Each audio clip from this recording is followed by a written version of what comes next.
What is up, everybody? Welcome in to the Rasslin Word. We're starting out with some classic video game themes. What could it mean? What could it mean? What could it mean? Literally, the last episode of this show that we had was New Year's Eve, I think. So it's been a hot minute. Apologize, I gotta clean my glasses. My glasses, I'm telling you, I'm letting myself fall apart here. Getting wrestling stuff, not getting glasses. You know how it is. I'm sorry about the pile up back here. I've pretty much officially run out of room. So, buy my stuff. If you see it on social medias, please buy it. I need to get rid of a lot of it. I got a lot to get rid of. What do you think about my, can't believe I've never worn this shirt, dude. Check it out. Got it in a pro wrestling, was it a Halloween box? Was it last year's pro wrestling crate? I'm not sure. We got some big stuff. I got some new figs, a few new figs. Not very many figs considering how long it's been, believe it or not. But enough, because I've got, obviously, plenty back here. One that is in this Walmart. Yeah, I ordered from Walmart, and it come in this bag. And I've had this bag for a hot minute, so I'm a little nervous about opening that one. I have a couple of autographs. Boom. I got that one. I got another one right here that just says, "Photo, please do not bend." I hope it's okay. It feels okay. That one feels all right. Plus, my first issue of Pro Wrestling Illustrated come in. We'll do a quick review of that. Of course, it's got probably my least favorite cover it could have had with Tony Storm on there. And All Elite crate from all the way back in, golly, that must have been January. The first quarter of 2026 is in this box. So I'm sure you've seen, it smells pretty good. Oh, it was sitting up under, it was up under like, you know, like the landing when you, I think that's what it's called. I don't know. Joey taught me that one. When you put your shoes, when you walk in the door, it's up under like the little Bath and Body Works plug-in. It's been up under there forever. And I just brought it down here to finally open it. So, needless to say, we got a lot to cover here today. It's going to be a lot of fun. I hope everybody is well. Over these past few months, I apologize that it has been so long since I've done one of these shows. I've tried to catch up on wrestling at least, and then it's just been delayed further out. I planned on getting one initially last month, and then that didn't happen. But hopefully these are going to at least be becoming monthly. At least. Should at least be able to give you a monthly video. Maybe even every 2 weeks if we had the material. Play some old themes. If you want to see me open any of this stuff, you'll have to go back to, fast forward to the end of the video.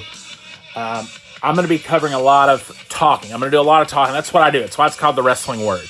So, just bear with me on that. I'll try to get through it as fast as I can, but honestly, you're in store for a plethora of talking today. I have a lot to talk about considering. A lot of it is, it's going to be all over the place. It's going to be everywhere. So, if you want to just skip ahead to the unboxings and the reveals and all that, go ahead. I should at least I might start doing that. Put a timestamp so that way you can just avoid the talking if you want to avoid the talking. Anyway, my name is Chris Ellis. We're already 4.5 minutes in. I told you I could talk. This is the Rasslin Word. Welcome on into the show. I get to talk about one of my top favorite things, which is wrestling.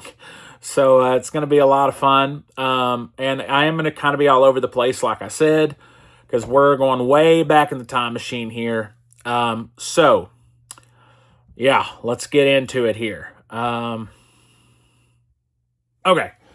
First of all, I'm going to save the awards. I'm going to talk about the Pro Wrestling Illustrated Awards. I'm going to briefly touch on that. This is my first issue of this magazine. We'll get to that in a little while.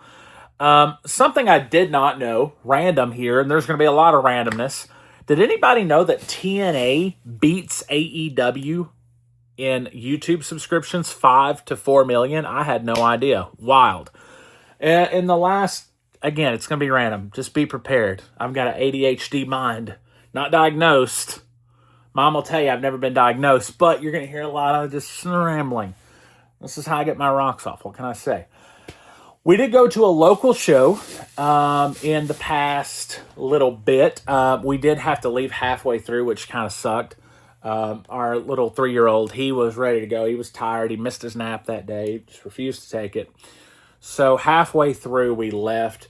Elevate Pro Wrestling, which I believe is out of Oliver Springs, Tennessee, down in the Campbell County area, which is nearby where we live. They were at one of the local high schools here, and it was a lot of fun just seeing independent wrestling, supporting that again. I'll try to get some pictures out on social media of some of those guys just in case they ever take off. One familiar face on there, semi-familiar, is Jada Stone, who is now in TNA.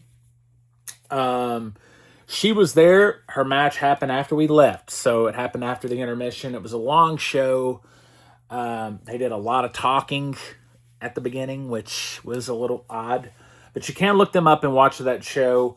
It was live from Claiborne High School.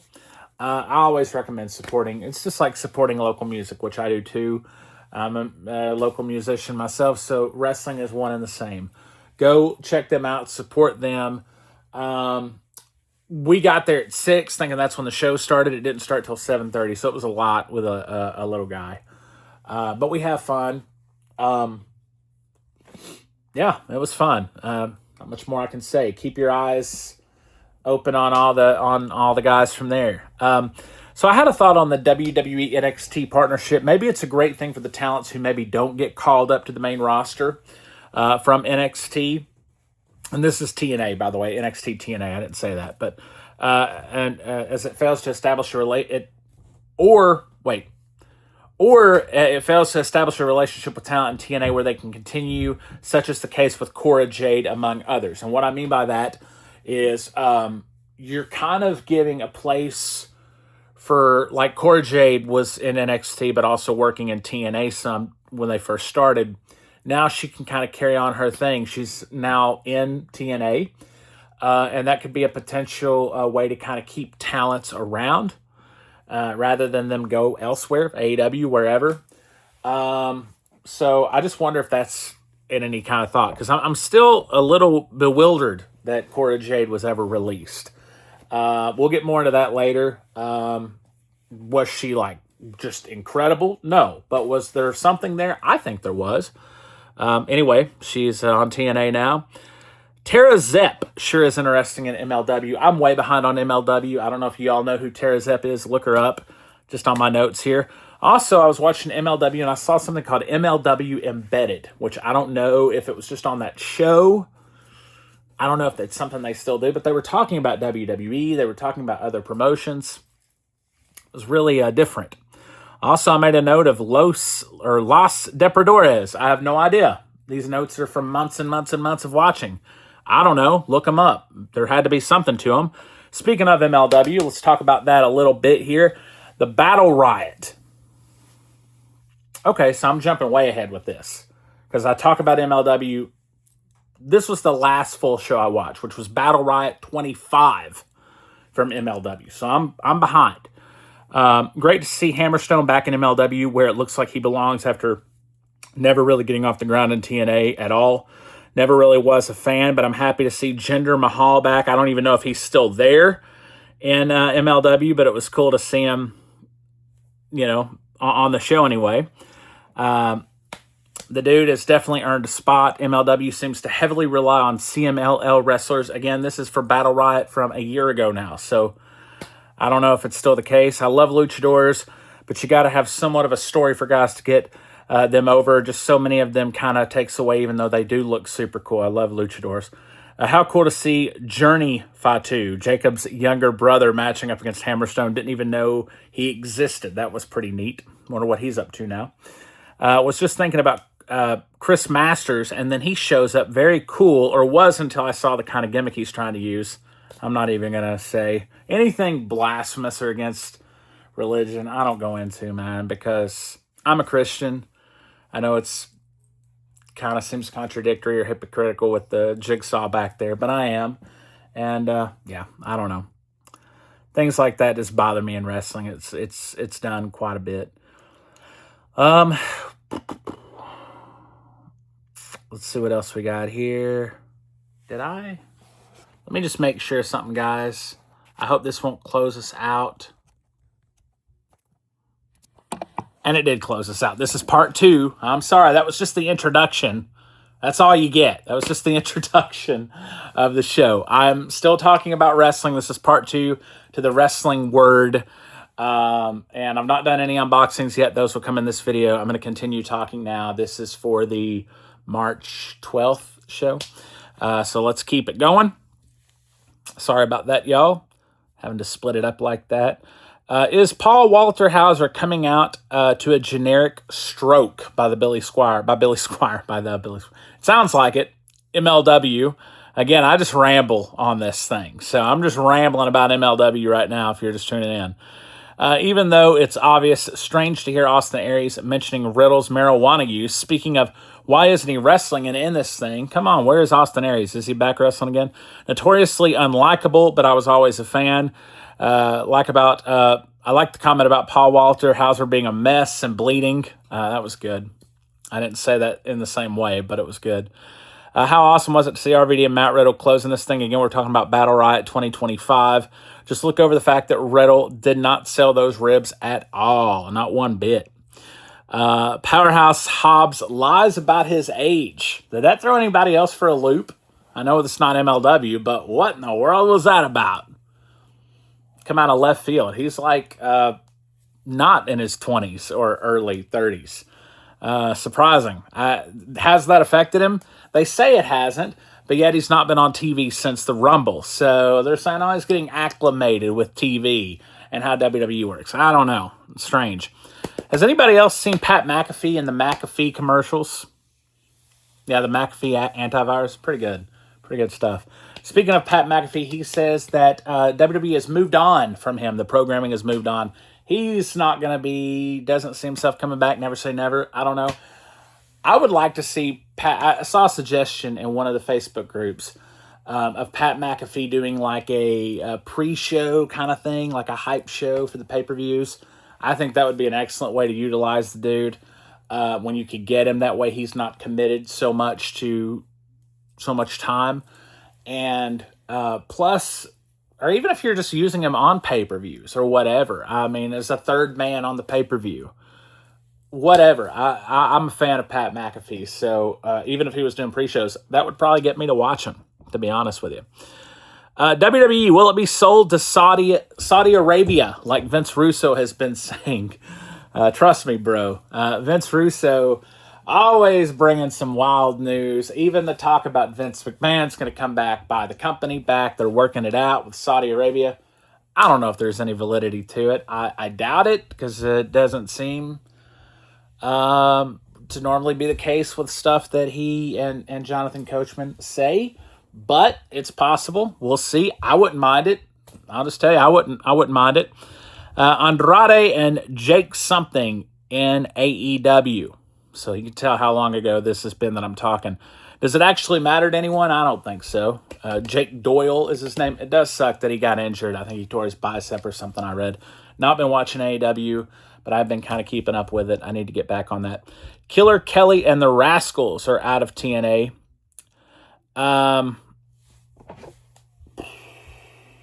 Of course, we see what happened with Trey Miguel, that story. Kind of stinks. Killer Kelly never really got off the ground, and I doubt that's going to happen in AEW. But I understand she is with Myron Reed, who is in the Rascals. Trey Miguel went to AEW, and then WB, I guess, pushed him out. They didn't want him hired because of past homophobic comments, maybe. I don't know. It's a mess. Anyway, he's back in TNA. Zeta Steele, this is old news too, stiffing people, and now she's on to AEW. I had read a little bit about that. I liked her in MLW, so, but yeah. yeah.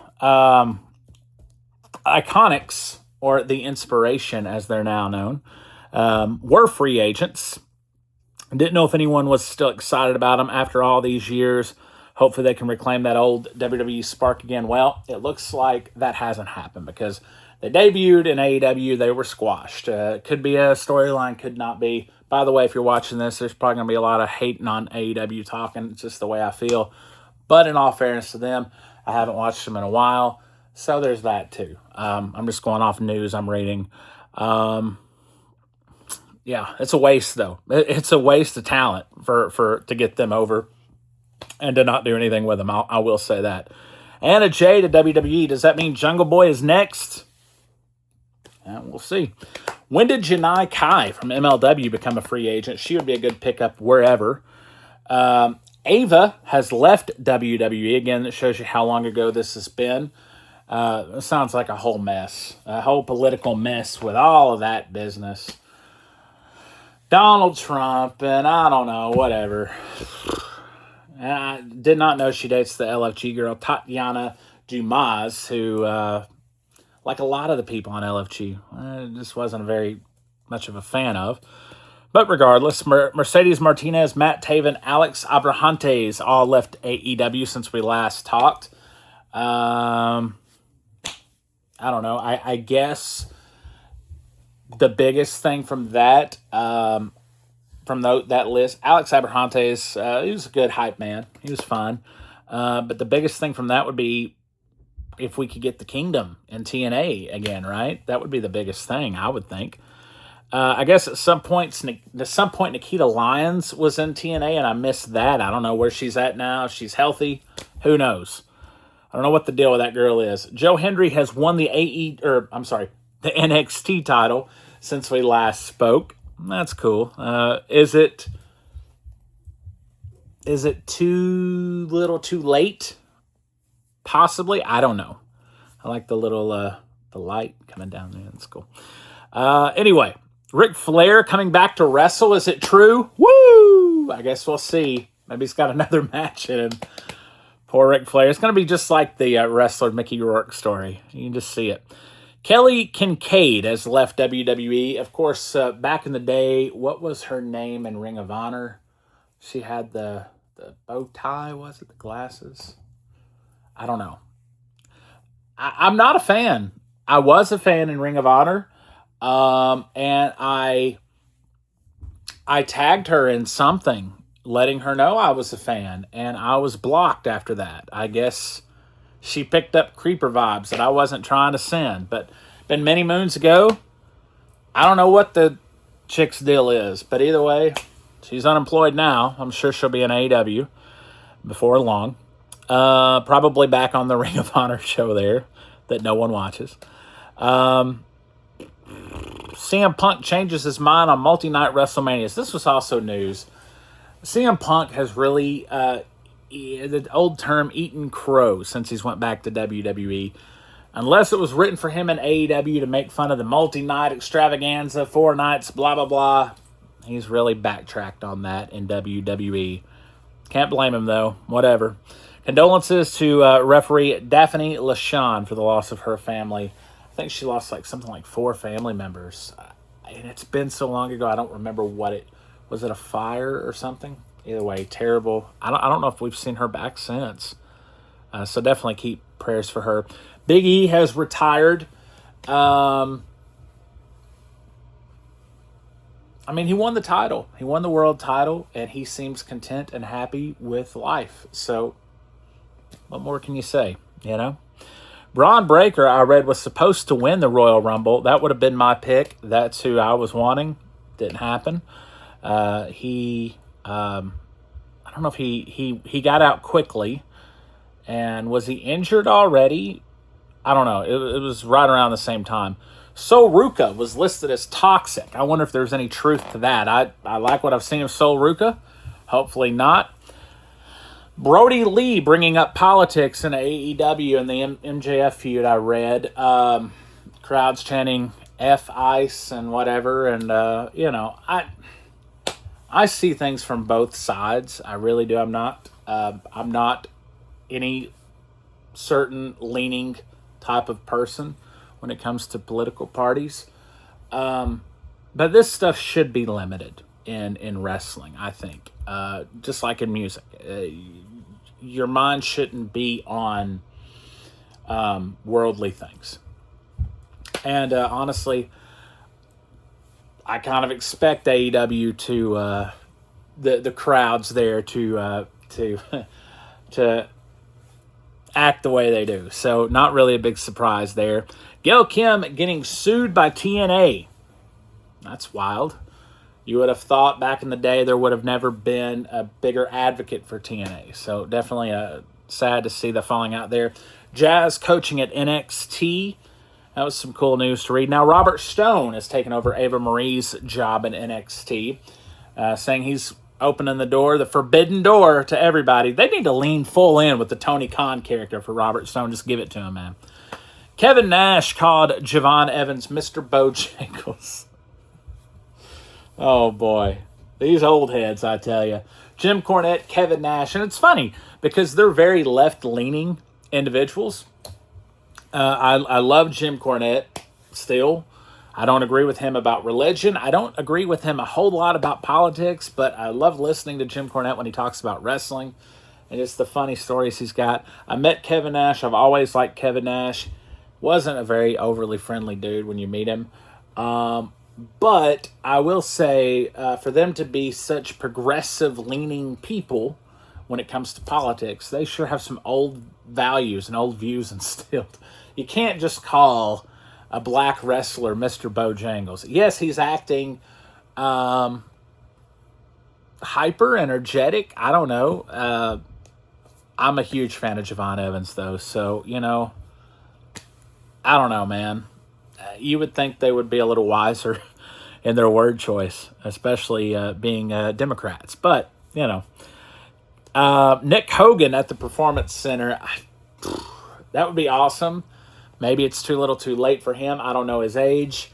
But would it be like a David Benoit situation? I feel like it would. He would be paying for the disrespect and the hate that people had for the Hulkster, and that just sucks. But I think that would be the case if he come out known as who he was. Typhoon has had a health struggle. I think I read that he had a heart attack. I hope he's doing all right. Chris Jericho blocked from WWE. That was big news, wasn't it? A freeze supposedly on his contract from Tony Khan. Interesting times, I tell you. Interesting times. For Tony Khan to hate the big bad boogeyman that is WWE, he sure has picked up a lot of Vince's stuff. Logan Paul and Bad Bunny seem to potentially work for an angle eventually. Why not throw Jelly Roll in there too? Get them all back in there. TJ Perkins back on WWE TV. Yeah, granted it was AAA, but man, that dude is so talented. I've missed him. He belongs there. Is Liv Morgan gay? She says she might like girls. I don't know. Maybe that's just to keep up with the gay support. Maybe she does. I don't know. Who really cares? Dynamite Kid should definitely be in the Hall of Fame as a family anchoring for him. Of course, we do have Demolition now going into the Hall of Fame. AJ Styles. We'll talk more about those in a little while, but definitely well-earned positions there. Obviously, John Cena is not ready to go into the Hall of Fame yet. So that's going to be a whole deal for him. I'm surprised Stephanie and AJ are going in at the same time. But, I guess they seem like good co-headliners, though, when you think about it. What happened to the annual draft, and why wouldn't they want it on ESPN? This is just some crazy news that I read. Of course, you've been reading ESPN's not very happy with WWE. The whole rating system they were doing for the pay-per-views, they've stopped that. Yeah, I don't know. I don't know what's happening with this. This is odd. But ESPN was going to promote it on their channels and everything for the draft.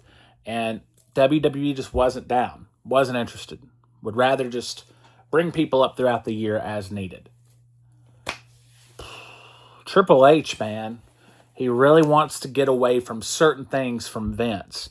The problem is a lot of the things that he's trying to get away from are some of the things that worked. So I don't know. Stand and Deliver not happening in Las Vegas. Dave Meltzer says that WWE doesn't believe in Stand and Deliver or NXT enough to have it there. That's an odd choice, but whatever. Sherilyn Guerrero accusing Vicky of exploiting her dad, Eddie, and covering up the abuse allegations from Vicky's, I guess, now husband. Wild family drama, dude. We need old Jerry Springer back. Miss you, Jerry. Sad news, though. It is sad. Vicky's always come across as likable, but is she really? I don't know. Ashante Adonis is in AEW. And I think just finally made it to TV very recently. Tony Khan really is just hoarding wrestlers at this point. They really are like the real-life action figures that Cornette always speaks of. Update I read on Joe Doring. The poor guy, he needs prayers, man. His sister-in-law, it's just been more and more. I think they found more cancer. I always wonder about Joe Doring. I wasn't like a huge fan of his, but just the fact that he was just up and gone, with cancer and young. And now I think he's confined to a wheelchair. It's just sad, dude. It's really sad. So prayers up for him, of course. Damian Priest says he doesn't care for Unreal. I don't blame him. I haven't even watched it yet. Maybe I will eventually, but when you're letting, and we'll talk about this more with LFG, when you're letting access into these characters, it really can turn you off to them big time. And that's happened with a lot of folks. The main one I'm thinking of is Aaliyah from back in the day when she was on the NXT Proving Ground or whatever. Automatically didn't like the chick, and it carried over until she was on TV. And had I never known her, never seen her behind the scenes, it would have been better. Anyone remember Becca in MLW? She would sing. She was a pop singer. Now she's in AEW and kissing Andrade. Random. I don't know. I don't know how many AEW or MLW fans, watchers we've got out there, but Jake Hager is going to power slap. Jake Hager, man. What could have been? I guess he's happy with it, though. UFC, Dana White, he's going to pay him good to get slapped and slap people. I don't understand the concept. The meme of R-Truth mistaking Danhausen for Sting would have been chef's kiss. Danhausen debuts. We'll talk more about that later, but man, that would have just been perfect, right? Lady Frost is also leaving AEW. Who knew she was there? I had no idea. I thought she was there for one match. That's all I ever seen of her. I also had no idea that The Undertaker was booking AAA, but he was just, he must be doing good. Got literally a standing ovation for his job and chants and everything. So I got to start watching AAA here. I found out this from Pro Wrestling Illustrated. I've read this front to back. I did not know. This is old news, but I figured I'd mention it. I had no idea that Kylie Ray was fired from WWE while she was pregnant. That poor girl just can't catch a break, dude. That's wild. I hope her life is going well, and I don't know if she's had the baby, but I also had no idea that Raha Jackson, I think is it Raha? Was in a WWE affiliated company when that whole mess happened with him. He was beating up a guy for real. Or that it was owned by Rikishi. Or maybe I just forgot. I don't know. Steph Delander and Mance Warner have left TNA. We'll get into more about that later. Yeah, I don't know. We'll get into it more here in a little bit. Road Dogg has also quit WWE. Says he's, I guess, just not happy with, from what I've read, he's just not happy with maybe the being looked over in a way is booking and I guess his yearly evaluations. I don't know the whole deal. Rhea Ripley and Jade Cargill feud. Is it real? Is it fake? Is it shoot? Is it work? Who knows? Rhea saying no one likes her. Cargill, I don't know. We'll see. They're building up WrestleMania for sure, though. Did not notice Dragon Lee losing his mask in the match with Gunther. Anybody else catch that? I did not notice that from a while back. Conan has lost his leg, which is very sad to see. And I don't know if he's still in poor health. I know that it was talking about that he was. So definitely keep him in prayers as well. Mandy Rose, I did not realize she says once she left WWE, she was retired. I knew she wasn't trying anywhere else. I guess OnlyFans is doing it for her.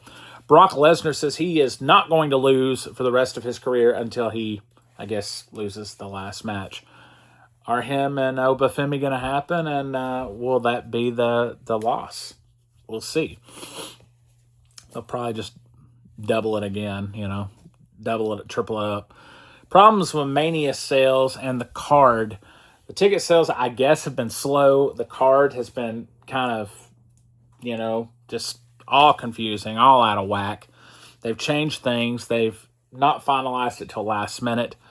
And now there's word that Triple H is going to step down at the end of the year. Again, this is Russo talking, or Coach, or whoever. Who knows? I am having a hard time being excited about WrestleMania. But honestly, it's been that way for me for years. And primarily because of Cody Rhodes.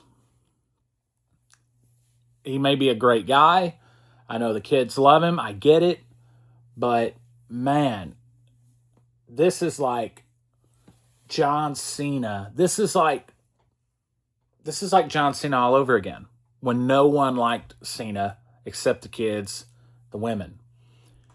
It's like that all over again. I would say it's like Roman too, but I want to say Cody might be worse. I don't know. Either way, it just ain't good, man. And I've never thought it was going to be good, to be honest. If you watch these videos, go back. I liked Cody Rhodes when he was Dashing Cody Rhodes. I liked Cody Rhodes when he was in Legacy. I liked Cody Rhodes even when he was Stardust. American Nightmare. This Cody Rhodes, he don't do it for me, man. Even the moniker, the American Nightmare. Unless you're a heel, why would you have that moniker? I don't know. Brand new news. Tonight, I saw this. David Finlay. He goes to AEW. He decides he's going to AEW. His dad, Fit Finlay. The more I read about Fit Finlay, he don't seem like he's a very likable dude. He has said that, why don't his son David just change his name after going to AEW? I don't know much about David Finlay. I've never gotten into New Japan anytime I've tried to watch it. I don't know a lot about the dude. But Fit Finlay, unless it's advancing some kind of storyline saying his brother, he regretted the day he was born, all this crazy stuff. I don't know. And before we go, before we get into the actual recap of the news, some more Vince news. The Wreck, wild stuff. Just sad, wild stuff. It's sad watching Vince get old. It is. It's like another grandpa getting old. And the Janelle Grant stuff, I don't think twice about it, because Chick took money. If Chick had never taken money, I'd be all for it. But Chick took money, dude. I know that's come out, and then you see pictures of her in the courtroom, and I'm just thinking, this girl, she's full of baloney, man. That's just my thing. And then I randomly had a thought in TNA. What happened to Alan Angels? What happened to Connor, from the Ascension? He was in TNA. Con. What happened to the Colognes? Primo and Epico, in TNA. These are all people who TNA brought in for like a sneeze, and then they were gone.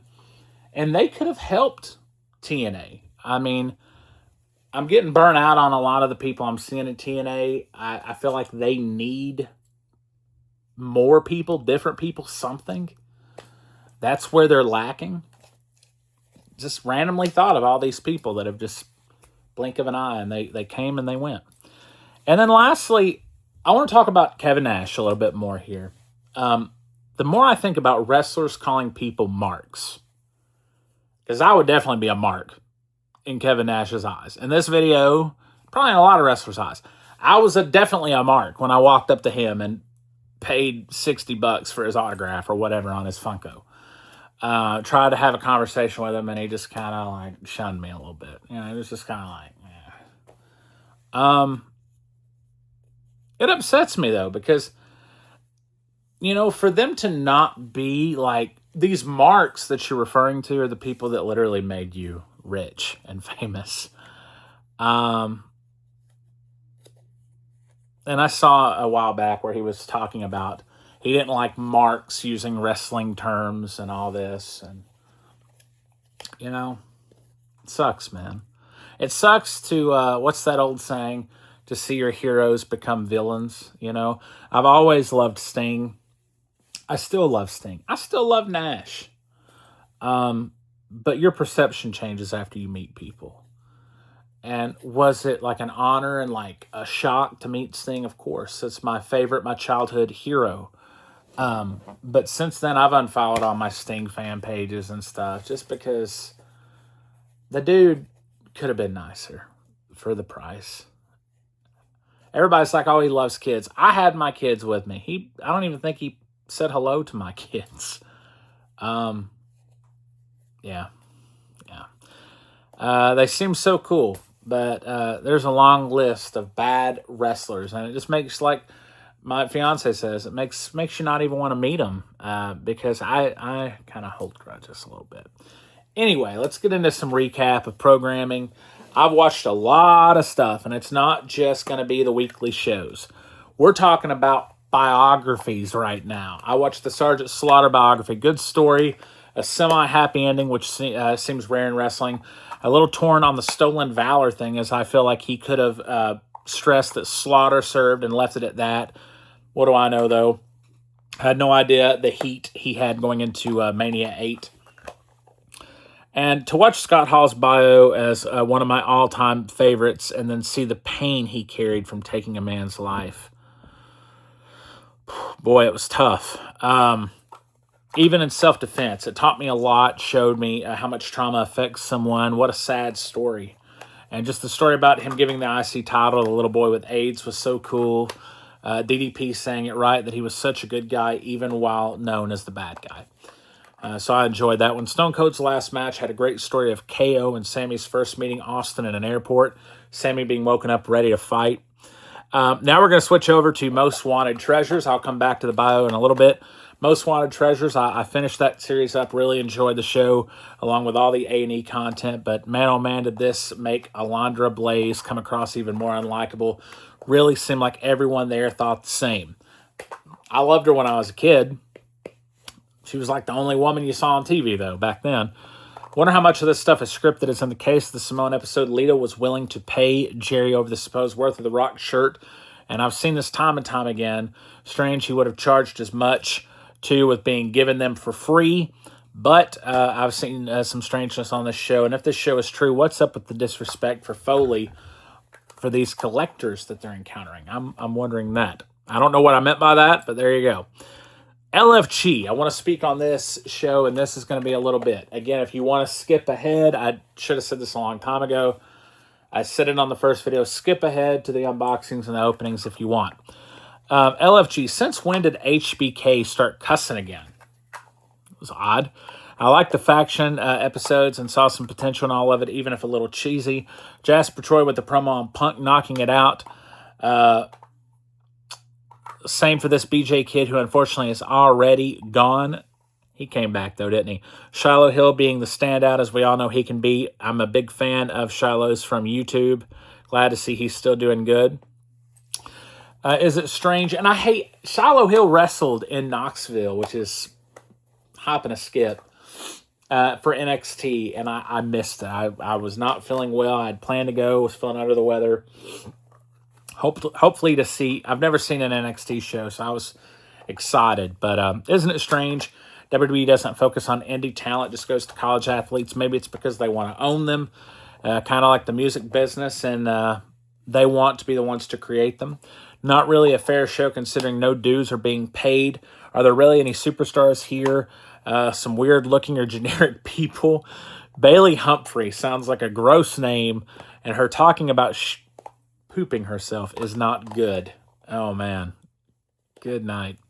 Undertaker, so hypocritical after saying he didn't want to expose the business.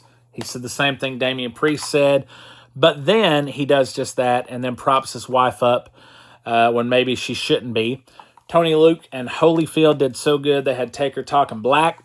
Holyfield, P. Nasty, Shiloh Hill, Lee Laurel are among the standouts here for me when it comes to looks-wise. Jasper Troy is on that list too, but I couldn't see where he might have gotten under the... I could see where he might have gotten under the thin skin of Punk, so it was cool to see them all being put into their place, including him and Tyra over her Olympics by Gunther, especially by calling out their passions not being there for wrestling. I can see a lot in Troy Yearwood, too, possibly just a natural babyface. Mickey James really sounding like a real hypocrite here. I don't care. I'll talk about all of them. I don't care. They don't know me. Considering she wore some revealing stuff outside of WWE 2, and everyone is who they are, skimpy or not. Xena's serious side is way better. Just not seeing it with Tyra May Steele, who I guess is on the main roster now. She gets offended from being told she smiles too much, gives a bunch of reasons of why not to smile, and then compares it to killing herself. Booker's antics are just making this show. Did Roxanne Perez's boyfriend kill someone with his tattoo? What was up with that under the eye? Booker T saying it. Why does Taker have to have his wife everywhere with him?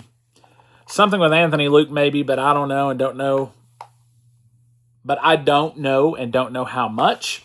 Ain't it weird to hear JB on here after all the TNA years? I've got to say he might be one of the worst ring announcers ever, though. He literally would repeat the same thing. He'd be like, "Are you ready for the main event match? And now, the main event match." I don't know. I don't know about the dude. How do the results of the match not influence the point system here, especially when the winners are able to showcase their signature moves? See, I didn't get that, dude. I did not understand. They're laying out the way these matches are going. It's up to them to give the people time to shine in these matches, right? The coaches and whoever. If, like in Anthony Luke's case, the whole time he was only putting over people. He never really got a chance to shine himself. So, in that case, how can you fault him when it's predetermined? You know what I'm saying? I don't know. Just a thought, but if Taker wanted Michelle McCool on the show so bad, why didn't he just give her his spot? I like Chris Island's signature. If there's more to him, we'll see. What's Taker talking about with no jewelry when I've seen it in the ring before? He says no jewelry, no jewelry. I've seen wrestlers wear jewelry. Celia Linton is hard to watch, but the Molly go-round was cool, and why isn't her coach calling her out on her butt being out? Didn't hear Mickey James say anything about that, did you?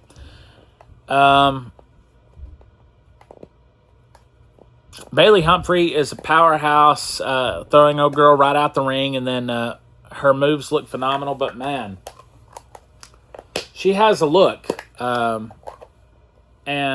I don't know.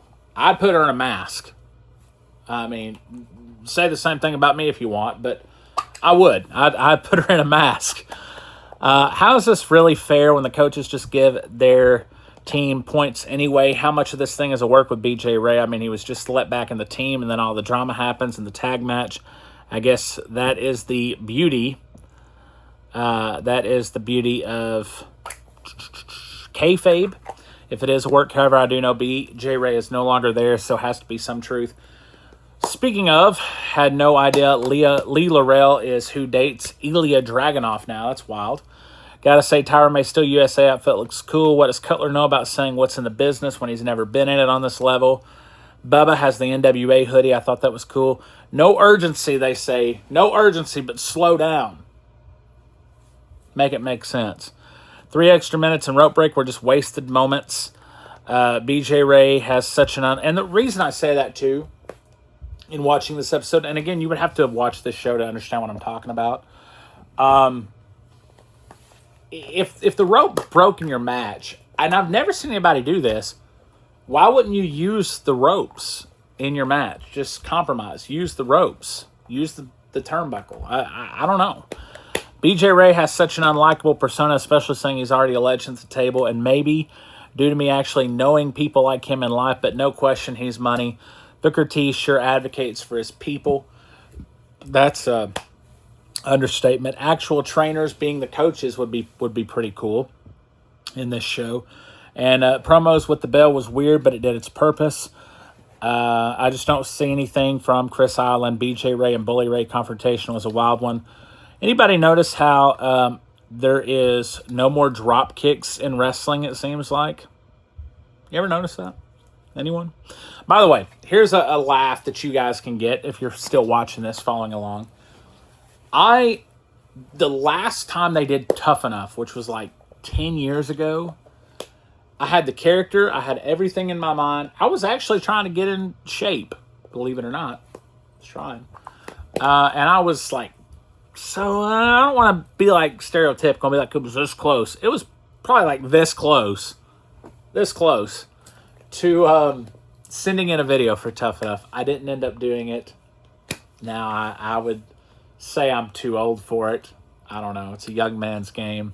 But then again, I could just Powerhouse Hobbs the whole thing and be in there. But, yeah, funny little story there about Tough Enough. Dark Side of the Ring. Let's talk about it. Trick Williams. Magnum TA. I wanted to learn more about him. Because he was way before my time. Ended the way it did with his self-admitted live fast lifestyle. But happy to hear the final statement of what it had ended. What if it had ended the other way? So again, positive. Still pretty ill at him, though, for helping to seemingly rip everyone off through Powertown Wrestling. And I'm going to talk about Powertown here. A lot of people say, oh, it's not Magnum's fault. It's not Magnum's fault. He represents the company. If you don't know, Powertown Wrestling has figures that they have never sent out to anybody. They've never answered 3 emails I've sent them. They don't answer people. They send no updates. And they've just taken everybody's money and continue to. So Magnum TA is a part of that. I've tried to reach out to Magnum TA, and nothing. So, JYD, Coco Beware's phone ringing and the camera staying on him popped me right away. Jim Cornette and JYD's interactions made me smile. Interesting to learn about Adrian Adonis and his episode. I never really knew much about him, even if he sounded like he could have been somewhat of a jerk until Spivey calmed him down. Abdullah the Butcher's Doc was interesting but hard to watch in a lot of ways. Another one I didn't know much about.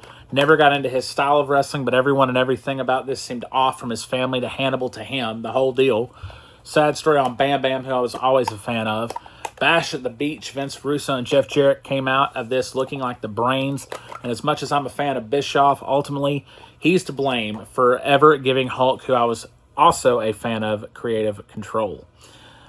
All right, moving right along. Marty Jannetty, 10 minutes in, and everything about this dude is wild as to be expected. Beefcake has to be the biggest cuck ever, and his wife, Delish, or whatever, it instantly comes across as unlikable and putting herself in a spotlight for no reason. Literally, this woman is a complete hanger-on. Speaking of Miss St. Louis herself, Karen Walker, the Pat Tanaka and the lawsuit stories were wild. 100% believe he wrote the daughter status and killed the guy, but that's all obvious, right? Marty Jannetty.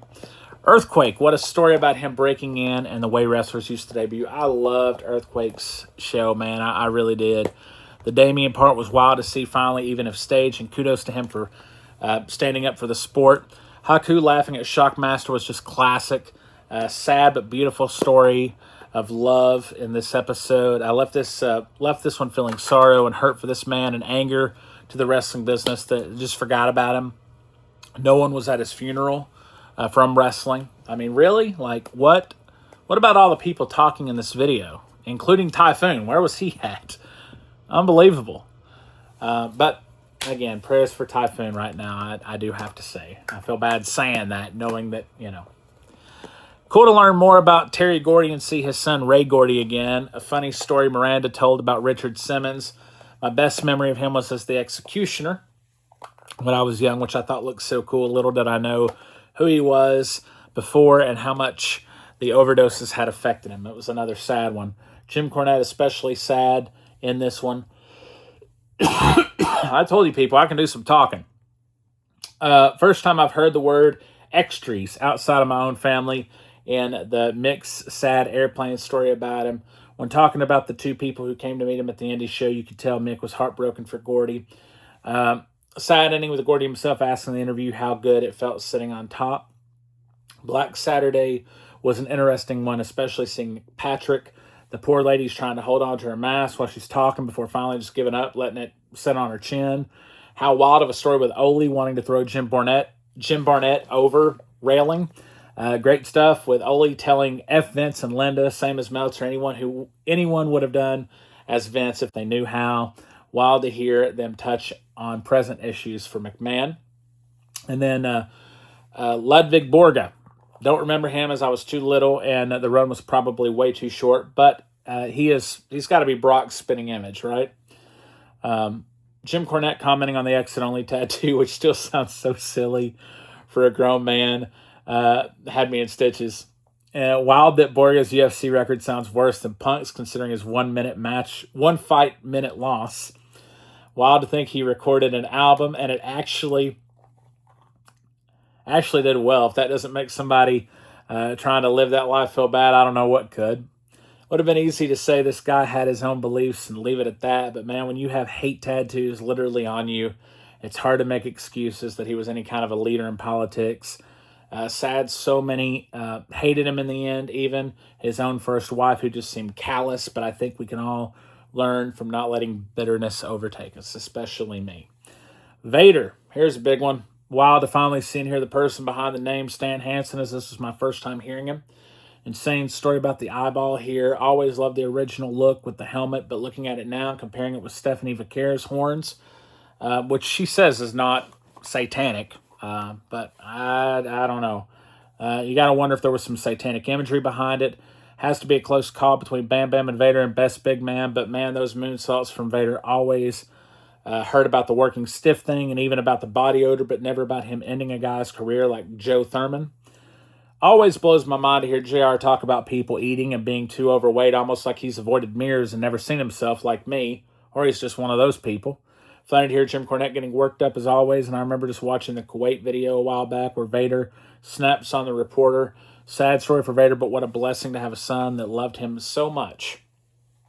I promise I'm trying to hurry, folks. I just love talking about this stuff. I do.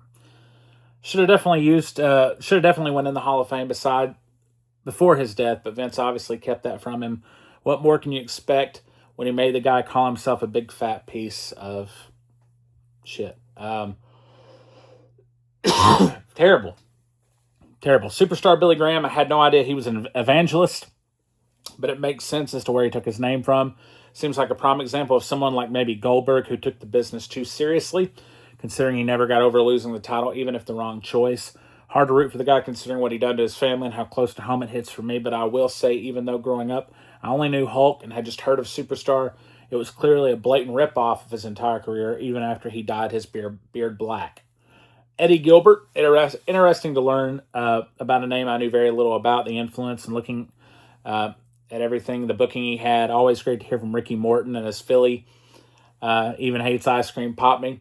Billy Jack Haynes, wild story, and not much else to say besides watch it if you haven't. Didn't know much about him before, but remember hearing about what he had done. The Sheik, as much as I love Cornette, how does he condone stuff this guy did but hate on wrestling today? It's one of my things there against Mr. Jim Cornette. It looked more believable, or is it hypocritical? How cool it was that Sheik gave the victory to Bobo in Detroit in a wild time. Sad story of someone I didn't know, but man, did the guy live and leave his mark with the matches. And Ted Sabu, still sad he's gone. I don't know, folks. I just, Moving along from Dark Side, and I hope I get to watch this season. I don't have regular old TV anymore, so we'll see. But I love Dark Side of the Ring, man. I do. The 9 Lives of Hulk Hogan special. I watched that too.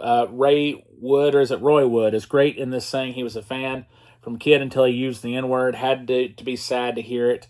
Beefcake's wife just won't go away, will she? Guarantee she doesn't let Brutus go to the bathroom without going with him. Guess that's why the only name they can give her is Pro Wrestling Insider. Really had no idea Hulk had the drug problems he did in the 80s, and one still has to wonder, was he really hurt from the tombstone, and why didn't they say what happened if so? So far, I've known most of what happened here, but man, I sure did not know Linda had done him that dirty in the divorce. Kurt Angle is just so well spoken, a breath of fresh air to hear here.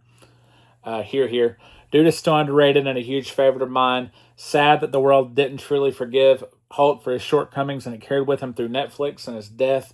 Despite this being called Nine Lives, it goes to show even what you say in private or what you think of could always come to light. Still think he deserved way better than being booed out of the building the last time everyone saw him, though. That's an understatement there. All right. Woo!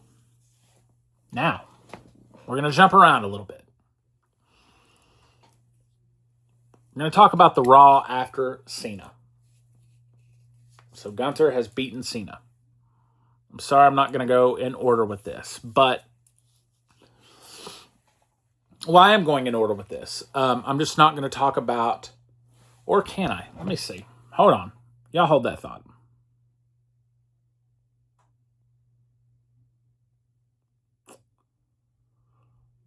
Yeah, I don't see it. Unless it's...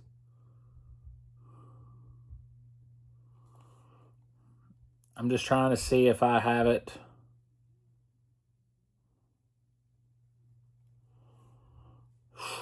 I don't know. I would love to tell you. Okay, here we go. Saturday night's main event. That's where I started back. I have skipped ahead to Saturday night's main event for John Cena's retirement. That's where I'm going to go with WWE. Obafemi is a star. Cody knows. I don't know. I guess it was broken. So Ruckus so good. Bailey looking rough. Stu, the cameraman. Sami Zayn sitting in the audience. Michael Cole, the announcer. Shout out. No Jesse Ventura. TNA, not even... I don't know what in the world that I just typed with that one. Cancer Couldn't Stop Me sign. Literally car crash of a tag match. Wild. Hope AJ is good. Obviously he was. Classic Joe Hendry. Ron Cena. Miz and Perfect for all to be involved. Panzer Dragoon sign. Vince McMahon. Should Cena have been 17 times? Should he have faced Gunther? I don't know. Those are questions we don't know. We don't know to ask.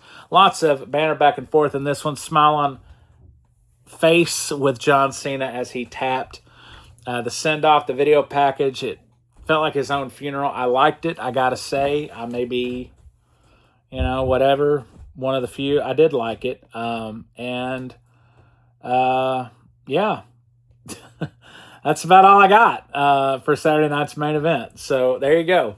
None of that hardly made sense. It didn't make sense to me either. So let's just talk about the Raw after that. The Gunther reaction was just wild. The annoying kid in the front row is why you should spank your kids doing the 6-7.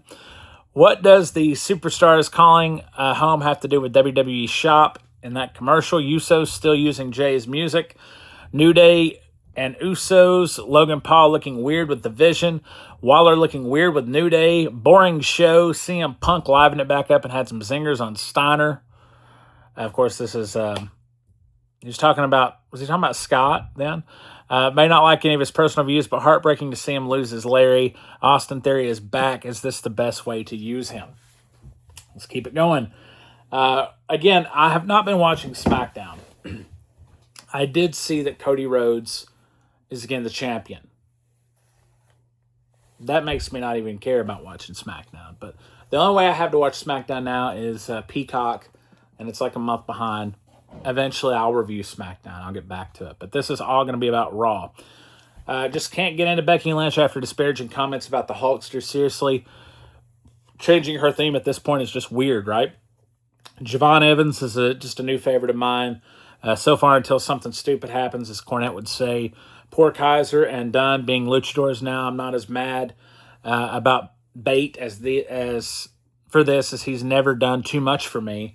But it's sad talent being wasted for the other two. Cluster of a match with everyone on the outside for Bayley and Roxanne. Lots of awkward pauses and strange camera angles now. Looks like Gunner was the right choice. For right now, when someone does beat him, they get the rub, keeping the momentum going. Again, with Raw, we'll just keep going down the line. Theory looks like he belongs with the Vision way more than Logan. Braun noticeably shaking on the mic. Sorry. Punk says strap. Good job hyping the match. Nikki Bella's picks look nothing like her. Great segment of events here. Speaking of, where are the Bellas? Great segment of events here with Nikki using Cena's STF and then Vicaria doing the Devil's Kiss and the Triple Threat. Stephanie's facials aren't great. I've noticed but most wrestlers today aren't. R-Truth going to be retired by Gunther next.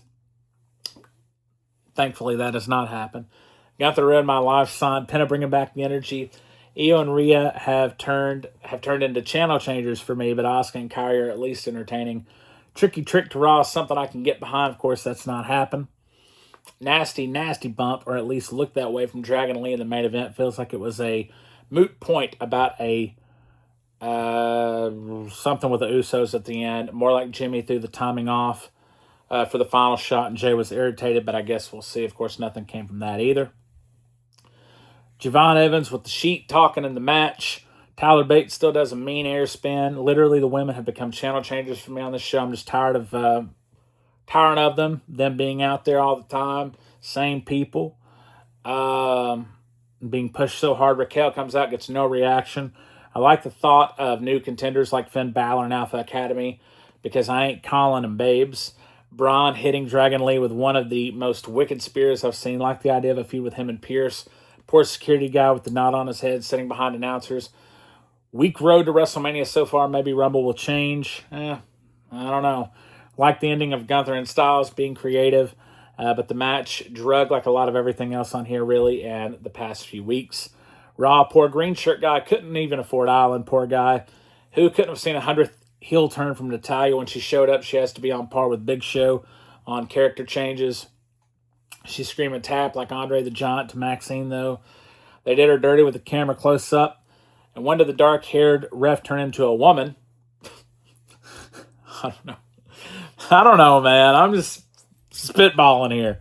Paul Herman with the devilish facials. I don't even know. Oh, Paul Heyman. Paul Herman. How did I ever know Ireland is an island and all these years on Earth? I did not know that. Raquel calls herself Big Sexy, then smiles with a silver tooth. Hi, buddy. Weird promo from Jey Uso calling himself by himself this time, but I guess just a declaration for the Rumble. New Day's and Grayson's favorite holiday is MLK Day.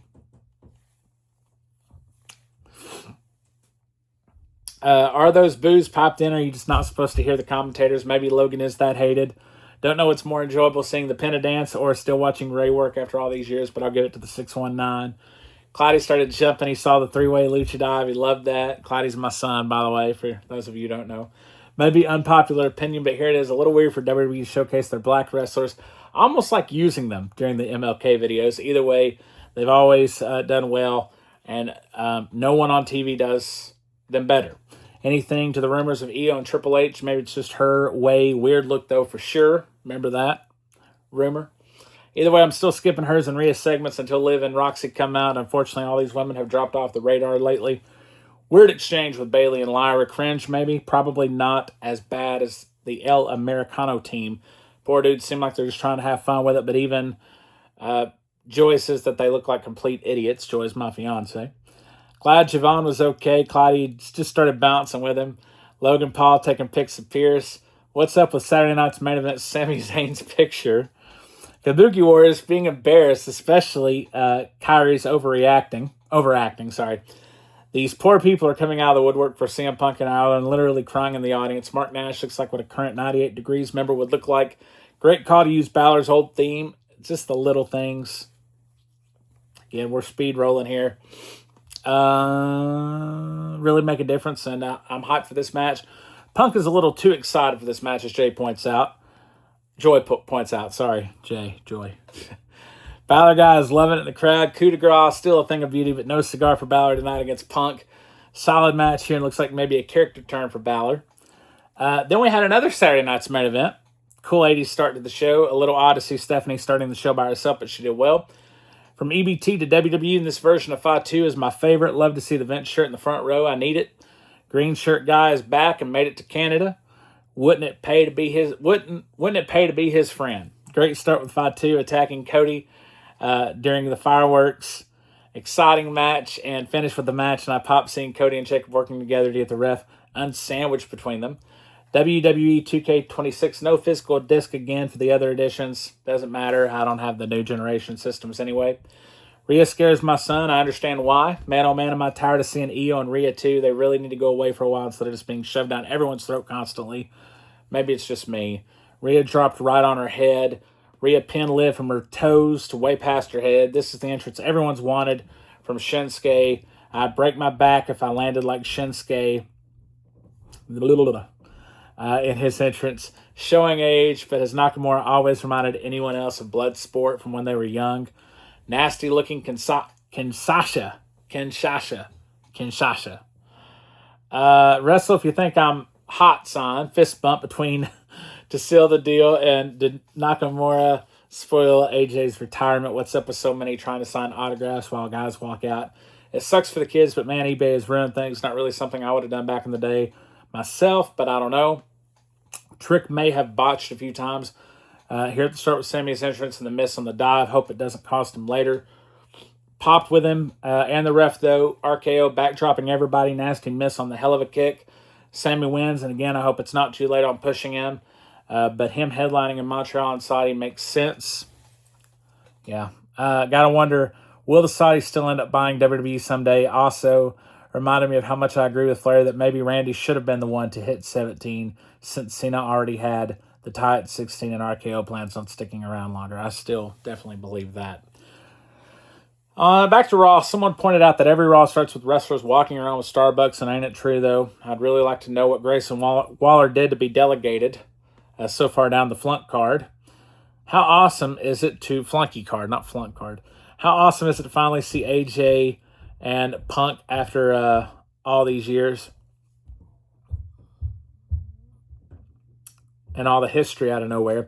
It goes to show that no matter how much they love Gunther in the back or how they think he's all they've got to be putting in all these retirement matches, another 6-way women match, another match for me to miss, as I'm just seriously burnt out on Rhea and Io in particular. I can't say that enough. Like the banner with Punk and Balor. Ray with the suck it popped me. Bailey's hey idiot popped me. Like the Gunther interview throwing off on Michael Cole. Good to see some new faces in a lackluster tag division with Alpha Academy, even if not the highest hopes for the match. Styles and Javon Evans in the back with a little comedy old-timer bit. Didn't love the ending here, especially if it's Styles' last match on Raw, but didn't hate it either because it's going to show more personality for Balor. I'm getting winded, y'all. I knew this was going to be a long show, but dang, I did not realize it was going to be this long. I apologize. I gotta start doing these shows more often. I don't know if anybody's watching at this point, but we're still going to throw it up. Royal Rumble. If any event is going to get us to cave and get ESPN, it's this one. My favorite of the year that sets the tide and doesn't get any better. Plus, Battle Royals are the best, right up there with ladder matches. How wild is it that the stadium was just built this month? Power Ranger Women's Rumble meme has popped me. The lights making it look like no one's in the seats, kind of like a throwback Thunderdome era. Nia mocking Lola's dance. Was Lola Vice's elimination supposed to be? Who eliminated Ivy Nile? Sad I don't even know. Cool to see Sol Ruka in there for the first time. No wonder I skipped NXT in Knoxville. Because I thought she wouldn't be there. That's why. I had to think on that one. Good to see Natty being what she was always meant to be and getting Becky out. Cloudy's favorite pick, too, because of counting. I don't know. But there you go. Oh, his favorite. He loves the Rumbles because of the countdown. Yeah. Poor Zelina's still getting zero reaction. Chelsea Green and Alba Fire with the Annex. Pretty good stuff. Tug of War. Where the surprises at. NXT people just aren't good enough surprises anymore. Why did Nikki Bella literally copy and paste Trish's last gimmick? Brie Bella's our surprise. So Ruka literally with the coolest move in wrestling, like Wade said.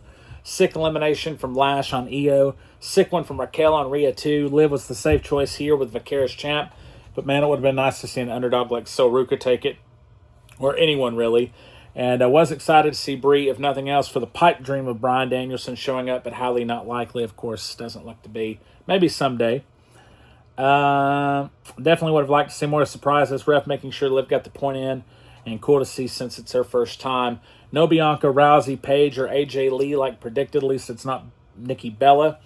like I had thought of for a second when she came out. Rather have Liv any day, even if she was maybe too predictable. And is there truth to Roman saying creative has failed to make new stars? It sure does seem that way. Yes, it does, Roman. Yes, it does. Makes me wonder if Cena will ever show back up in a Rumble. Green shirt guy has lost some stroke being moved to the production side. AJ with a good-sized gash on his arm. Gunther with brutal chops on AJ as Ludwig missed in Gunther's presentation. I think so. Enjoyed us too. Could be better than what he has now and could eventually set him up. Gunther's retirement streak is 3-0. Is this it for AJ, or is he on a ride out to some sunset somewhere else now like Edge did? If so, will he be allowed to finally wrestle again like TNA J? Obviously not. Looks like he's done. Hope if anywhere, though, it's back in TNA if it ever happens again. Symbolism of not leaving the gloves and throwing up the too sweet. Is it AEW bound? Obviously, he went over that later on. Sammy's going to poke Charles Robinson's eye out. Pointless match without Sammy winning against Drew. Sad when a world title is a throwaway match. Were past Royal Rumble area guys left out? If so, who can blame them? Should Oba have been saved as a surprise number one? I dig the walk down as it sets him apart. Interesting to get Braun right out of the gate. Was it Seth? Was my pick now? But it's got to be Oba, right? At least in a perfect world. Again, anyone but Cody. Glad Ray Ray is okay and he's in here. Rusev is not looking good in his return. Javon Evans continues to shine. Claudia already loves Mr. Iguana. Damien's choke slam on both Pop Me. And what else we got here? Here's my boy Trick. Awesome to see Chad Gable back in the Spider-Man finger point. I'm just rushing. I'm rushing, y'all. I'm sorry. Too much talking. I gotta do this monthly. I got to. At least monthly. Welcome to the big leagues, Royce Keys. And how cool is it they flash Powerhouse Hobbs first? Always good to see Ilya, but his past does make me feel differently about him. How neat to see the La Parka character in WWE had to be where Penta got the gimmick from, right? Let it be LA's time. Man, the stare down is great with Oba and Lesnar. Miz coming in and sliding right out. Brock dominating Ilya. Poor Phoenix done lost his spot to Dragon Lee. Bad call to have Brock eliminate Oba or just the start. Should have been reversed. Here comes Uso. Wouldn't it be funny if he won again, though? Talk about mad folks. Like it better than Cody, anyway. The running it back has to just be to tick folks off at this point, but the Roman interaction was good. When did Fatu lose the barefoot appeal? Barefoot appeal. They always do. Speaking of, is he who we root for now? Made everyone stand up and turn the lights off to finally show the people. Here comes Gunther, which means he's now my pick. Seems like they're banking on him. No Jericho, which means no more surprises either. Powerhouse was no surprise to anyone at this point, to be honest. Didn't seem to get the kind of reaction that maybe was hoped for. But then again, he's no AJ Styles debuting, though. RKO and Cody looks to be set up, but maybe too late. Drew saves the day and gets rid of Cody.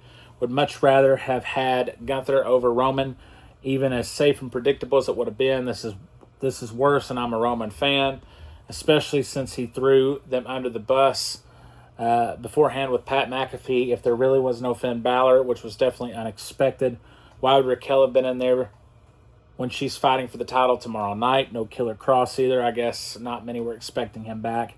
And would he even be smart if he did come back? What about no Joe Hendry? Poor Nakamura is gone again. Another sucky, predictable Rumble as usual, even though I'll tune right back in for more of the same next year. Not to mention, my ass is more numb than usual after this long of a show with only 4 matches. Speaking of my ass being numb. Safe to say Triple H may have lost the plot, or at least the fire he had in NXT. Post-show Rumble as Jericho-san was sad. Gunther just cracking me up over here. Really making AJ look bad if he does come back by Rosenberg. Saudi fans not letting us down, giving it to Triple H and shouting for Y2J. Should Triple H have dropped the media scrum or left it as it's bad? Back and forth now. Ray. I don't know what I said here. I said something to get in, CT. So we didn't hear that we want Vince Chance that everyone mentioned. Maybe it's time to hand the reins to Shane, or at least get back Bischoff and Heyman, let them oversee them. I didn't like Logan Paul's prime taste bad. I I don't much like Logan Paul, but the prom tastes bad sign is lying. Raw started off intense with Braun and just got weird and awkward when Adam Pearce showed up as the prom sign guy, the same one with I Miss AJ and Cena, but not Goldberg's sign. Gunther coming out to AJ Styles' music is the stuff that always gets me. I like Dragon Lee coming out to defend his friend. I like Oba's presentation and ring showing, but man, whose Cheerios did War Raiders piss in? I'm surprised if they don't end up gone soon.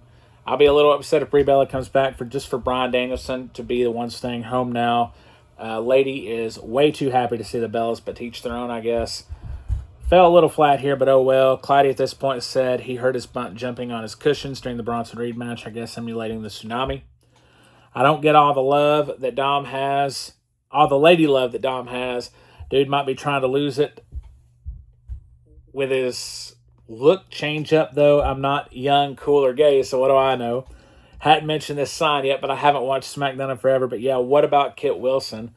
I've heard lots about him and Carmelo Hayes. Wasn't he just a champ? Why were there no Rumble appearances by these guys? Gotta wonder. How much more of this stuff do we got?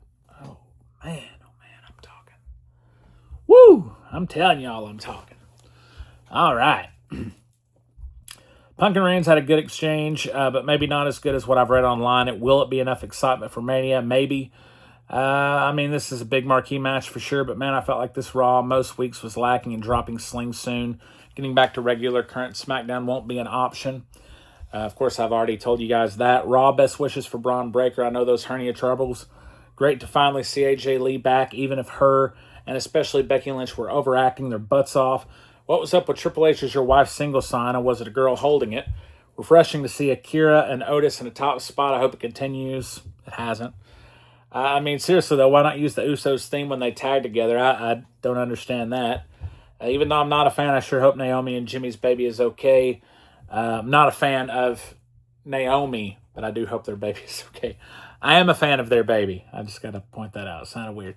Since when is Byron Saxton and Vic Joseph back on Raw? Seems like that could be bad news for them, especially with Kelly Kincaid chick getting axed while her man Elton is on the shelf. Considering they got rid of Mackenzie Mitchell, though, anything is on the table. Stephanie hitting Dom with the bitch comment was great. Does anyone really think Ivy Nile has been given a fair shot? She may not be great, but let's see her enough to see which we never have. Okay, Rhea Ripley with the win again. And what's up with her folding up everyone with the pin? So, well, I'm not complaining, though.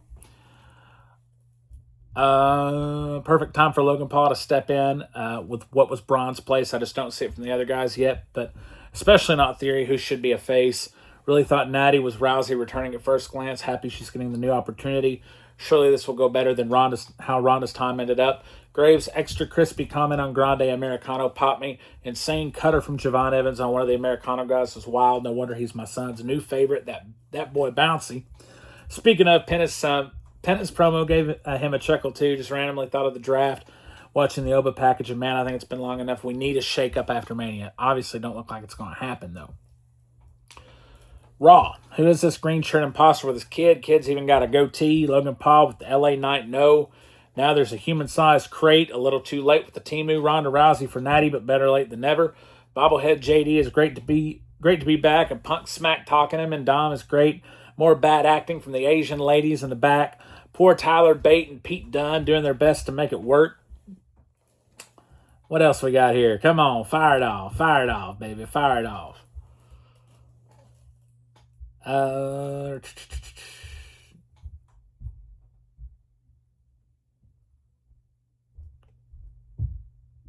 okay. Here we go. Corey Graves with a dig on Meltzer about Michael Cole. What in the world has happened to AJ Lee and Becky Lynch? Both are coming off flatter than a plate full of piss, like Jim Cornette says. If you're still watching this, you're wild. I just got to say, you are wild, wild, wild. You wild, man. You a wild man. Awesome match with a heck of an ending with Javon, Gunther, and Dominic. Raw seemed like an audible was called in the triple threat with Bronson Reed getting injured and Jay winning. But guess we'll see how bad the injury is. Funny line with Graves saying Dominic doesn't even know when other women are mispronouncing Cargill. Doesn't know other women when mispronouncing Cargill. There we go. Great TurboTax commercial with WWE, really hoping it ain't Brock and LA Knight at Mania like the rumors, as that would make no sense, just be a complete feeding. What was the awkward angle with Max saying and Natty? Hopefully not another injury. Raw's War merch was cool to see. How cool is it seeing Frankie Kazarian, Abyss, and all the TNA guys on here tonight? Funny Marco has to be the coolest celeb in the building. With the Bronson Reed news, it sure doesn't look like the Vision is meant to be. Wild how that injury even happened. How cool for my generation to hear Hire playing AJ's tribute. They're giving him the whole kit and caboodle, and man, does he deserve it. But you know that Goldberg has got to be steaming somewhere. Here comes Taker, my daughter, who doesn't watch wrestling, asks the obvious. Why wouldn't he just walk to the ring instead of riding a motorcycle? It ain't a far walk. That's true, though. Honestly, thought we were getting Taker and AJ for both of their real final matches at Mania, but alas, not meant to be. And newest guy in the Hall of Fame, which Stephanie is going in right beside of him. So, Elimination Chamber. Can't believe we've made it this far. Asian guy sign and Brock Lesnar guy both May and appearance. Asian guy sign and Brock Lesnar guy both made an appearance. There we go. It's weird, but not necessarily a bad thing to see a new face in the mix. But I haven't been regularly watching SmackDown in almost half a year, and even in NXT, this is the first match I can remember seeing Kiana James in. And then her Nip makes an appearance. Tiffy and Alexa feel like a dream match to me. Brutal slingshot from Kiana on Tiffy. Raquel with a nice looking double pin. Tiffy getting some color here in the pod spot was nasty, but man, I know I'm probably in the minority. But I am super, super tired of Rhea at this point. Way more exciting to see a real-life size general. Kevin Nash announces AJ Lee for her back for a singles match in 10 years. I'm excited to see it.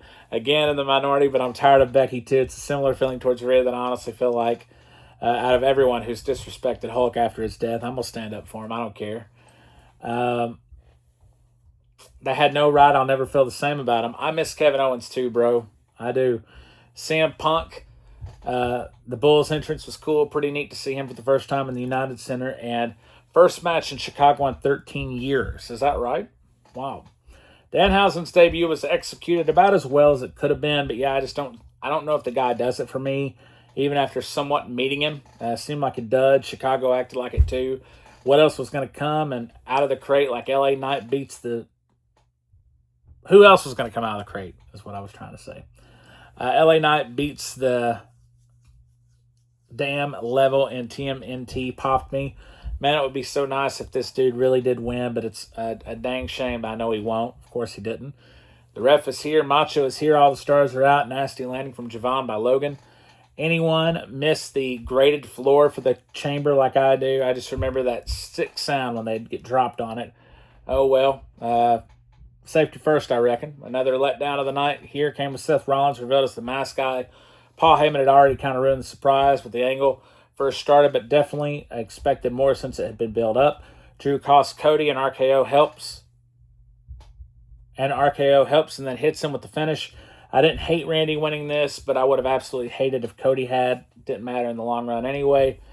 No new stars are being built. Does anyone else miss the days of a new star, or even overly deserving one like Knight winning Rumble and headlining Mania? I sure do. Cody Rhodes growing out the guile hair in real life here. Raw wild start to Monday Night Raw with Heyman taking some legit hits with most likely not legit blood. LA Knight driving the ambulance was a nice throwback to the Attitude Era. Enjoyed Liv Morgan's video response. Seriously, what's the deal with Powerhouse? They need to do something quick with him before no one cares. Pump for Oba and Rusev. Danhausen's spot had me.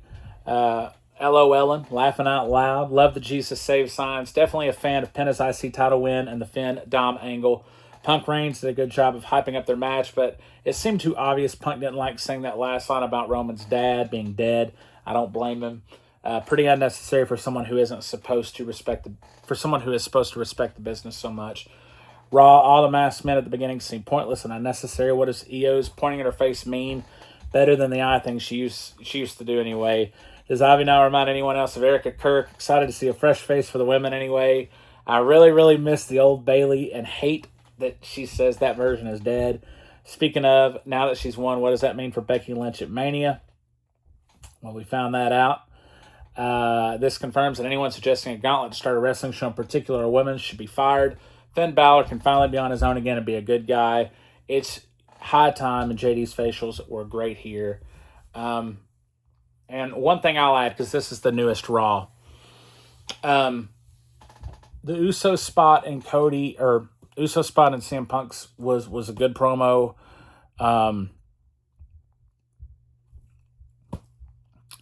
Was it kind of forced in because Roman wasn't there? That's possible. But luckily, everyone's pros. Clyde's been doing this really cute thing where he says, "Here's your winners," anytime it's coming down. Just thought I'd throw that in here. It's pretty cute. And we're caught up with Raw. I will say I've watched some old stuff though. Raw 2001, Stone Cold selling beers and hot dogs, man oh man, where the match is loaded back then, or what? I get the feeling AJ really doesn't want to be there. I don't know what I was talking about in that one. I don't know.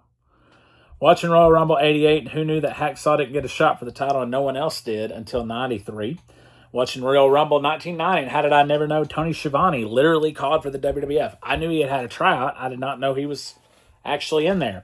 Does it bother anyone else that WWE has to even edit out the word federation in their old footage with closed captioning saying entertainment, like we're just supposed to not remember? And why won't the people... This is just a random thing, but why weren't the people in the arena? I guess that would have been a lot of people, though, now that I think about it. I saw somebody put up a post that why weren't the people that saw Owen die, just a random thought here, why weren't they stopped and asked about what they saw or whatever? I guess they had video proof. They didn't need to ask anybody, though. I don't know. Just a random thought. TNA. We're going to start TNA from the AMC debut, I think. Let's get into it. AMC chant AJ Styles. That's it. 3 people in the parking lot here. I don't know how I feel about that. Swerve playing the Hardys out. Strange to see the man-on-woman violence right out the gate in the first match. I've not been used to it, only watching WWE. Earlock spot from Righteous on Hardy was cool. At most, a little cheesy. Cool to see AJ and Frankie, and I know there might be more. Bunch of no-name celebrities in the front row, including a poor random Candice Michelle appearance.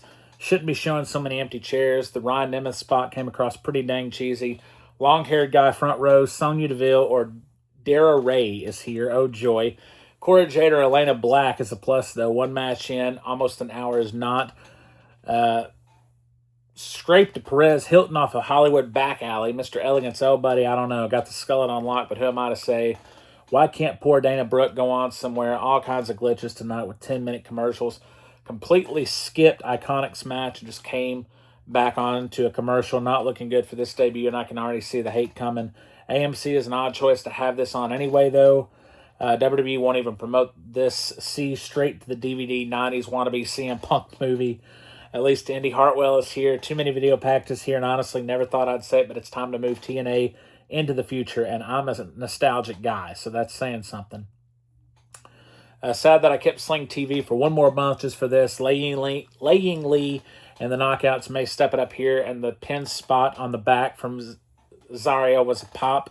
No X Division being on the show, and the Knockouts match just being completely taken away tonight really sucked, and the crowd let him know when Leon Slater wasn't there. Maybe that's why there's not more with Styles here.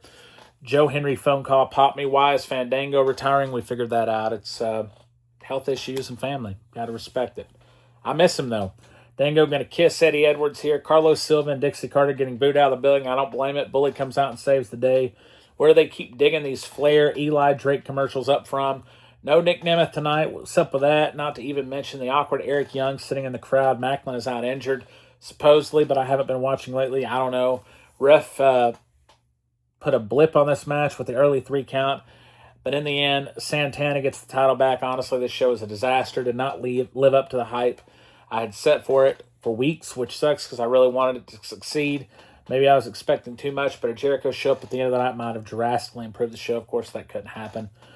Probably one of the worst debut shows I've seen from a wrestling on a network, though.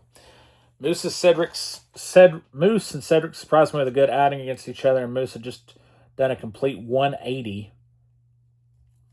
in his look so much now that he's in the X division. Mike Santana's voice recording of his dad really was neat, but other than that, dude does nothing for me. Just went on and on. I can't be the only one, right? Personal concierge continues to outshine everyone in his group, and that's probably not a good sign for them. Although I can see some potential comedic relief with Mr. Elegance. Great to see someone I'm actually a fan of, other than Chris Van Vliet so far, and that's Indy Hartwell. So Ash by Elegance is back, not retired any longer. I don't know the story there, but I do know she's unlikable as ever. Bringing back Feast or Fire was a great idea, and a solid match for the creative briefcase spot between Eddie Edwards and AJ Francis to get the last case. Halfway in and already better than last week. First look at the BDE guy in the back in the video game segment with old school Nick Nemeth. Great to see Cora Jade back on TV. Was a fan in NXT. Sick turnbuckle spot on Ali in the Hardy match. Surely TNA isn't going to let Alicia Edwards leave, right? Finally started to like her after all these years. Of course, they didn't either. What's the deal with the BDE guy, and why is he using RVD's pose? Another Logan Paul with a whole lot less notoriety, huh? Good for him, I reckon. Weird but funny, I guess, remarks from Nick Nemeth's brother on joining him in the shower. Don't care for man-on-woman stuff as it literally advances no one, in my opinion, with the exception of maybe Chyna and Jakara Jackson or whatever her name is. Right now, ain't her, and poor Ryan Nemeth is not Chris Jericho. Where we at here? Okay. This is followed up by a hidden gay joke from Indy Hartwell with Elegance Man or whatever, which came off way better than the nicest joke, I'd say. Already seeing Stax Lorenzo and Ariana Grace going the Cora Jade way and becoming TNA members permanently. The Sanrio imitation was good stuff. Oh, Santino imitation was good stuff. Whoever came up with the hometown man, either one of them, more worse ideas in wrestling, either had one of the worst ideas in wrestling or a pretty good one. Jury's still out for me. I will say I like his "We Will Rock You" chant, though. Steve Macklin's fired, and well, poor old guy didn't do anything for me anyway, whether it's a work or shoot. Solid match with great table spots between Rich Swann and AJ Francis. Of course, Steve Macklin is back. Is Tommy Two Scoops an actual wrestling name in wrestling? Tessa just ain't going to cut it on American TV at this point, at least not in the USA in today's world. She truly comes across as unlikable. Even still, and it's not in a good way, maybe the whole family really isn't likable after Magnum and Greg Gagne, helping to take mine and so many others' money. Sad TNA would have to partner Victoria Crawford with her to help take some of the heat off, and that's something I don't even know if I could agree with, but I guess if you need a job, you'll do it. Is Aiden English really comparing Dana Brooke to Jesus on here? That's a great way to get me to never like the guy again, and I always have. Talk about cancel culture. Speaking of Dana Brooke, this stuff is just terrible. I'll just say it. Total reject WWE stuff, all of it, but especially her. I don't even like the personal concierge guy at this point. It's sad that we went from having this beautiful people to BS like this. As much as I've hated on this show tonight, TNA still consistently produces the best shows of them all, believe it or not, my opinion. And the reason I say this is because the material, or even the characters, but more so the flow and use of what they do versus everyone else. Of course, that's my opinion, though. If they had better storylines and characters, and maybe even talent in general, I can't imagine how good they'd be.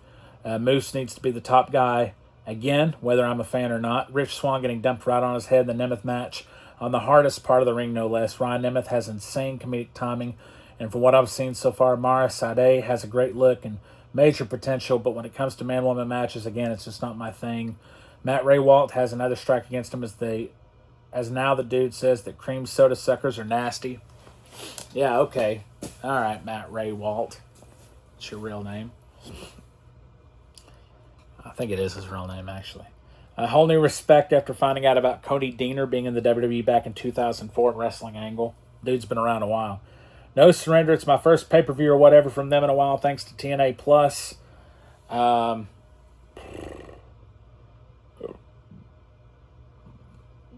we at here? Okay. Cora Jade gets taken out of the Battle Royal by Mara Sade, Phantom Kick. Regretting not going to this pay-per-view, a jelly roll, and Teddy Swims in the house. Got to get my music into the right hands. TNA bringing them out tonight. Trey Miguel and Stax put on a barn burner. Ariana with some bad acting, and why did her story change from the straight and narrow to helping Lorenzo cheat? Well, we figured that one out. Would have been cool to see something between AJ and Jelly. Speaking of, AJ Francis can talk, and maybe WWE did drop the ball. Action Mike Jackson was a what in the world moment back when I first saw him, but dude has grown on me. He's entertaining. Great surprise of seeing Mickie James, and is it time for another run? I hope not. Like the gimmick of Eric Young threatening the fans, Ariana Grace winning the title could have some good storytelling involved here, as once again NXT captures TNA gold. Enjoyed the 8-man as the Hardys and the Righteous together was cool. As much as I'm no longer a fan of Mustafa, I do love to see the 450. The guitar case looked cool. A guitar case casket match. I guess a life-size guitar case looks cool. I'm intrigued. Mackenzie Mitchell's still struggling on announcing, much like me talking now at this point, like an hour and a half in. Getting all confused if Santana was a partner or opponent, having to correct herself twice. Speaking of Santana, he shined here, felt re-energized in a tag team match, which in my non-important opinion is where he works best. I'm going to move the camera here just so, because at this point, this phone could go at any time. So, and I want to make sure that we don't just go out of nowhere. So, just don't pay attention to the little tykes there.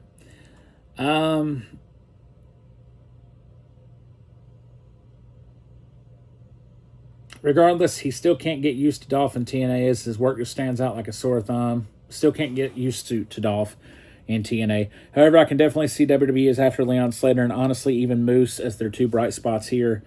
Back to Impact. Why on earth would you do? Would you drop Rich Swann's music? Poor Cora Jade has lost any mic skills I remember her having and talks way too much with her hands. The guitar case casket match was entertaining with some wild spots like a chair, Tasha Steelz, and Ali getting blasted with chairs in the back and face. However, I did hate to see so many guitars being wasted. Did make me wonder if a guitar case casket is a real thing, because if I were to go in a casket, I may like one. I like the tag team of the Nemeth brothers, but to be honest, there's never been anything I didn't dig with Dolph Ziggler in it. Answer to a question no one's asked was a good one from Frankie, just using AJ Francis as an example.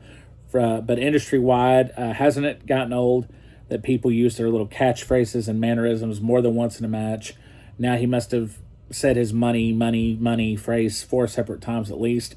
After watching Mickie James on LFG, she seems like the biggest hypocrite in wrestling, talking about women being above showing their assets off, and then she's wearing what she was wearing on TV. Mickie James with phony lingo at Ash, and here we go. These two are absolutely terrible together, even alone. I honestly don't see what anyone sees in this embarrassing stuff. It's making me question even rooting for Mickie over McCool on LFG. I feel sorry for Mandy Rose and Nick Aldis for having to associate with these two.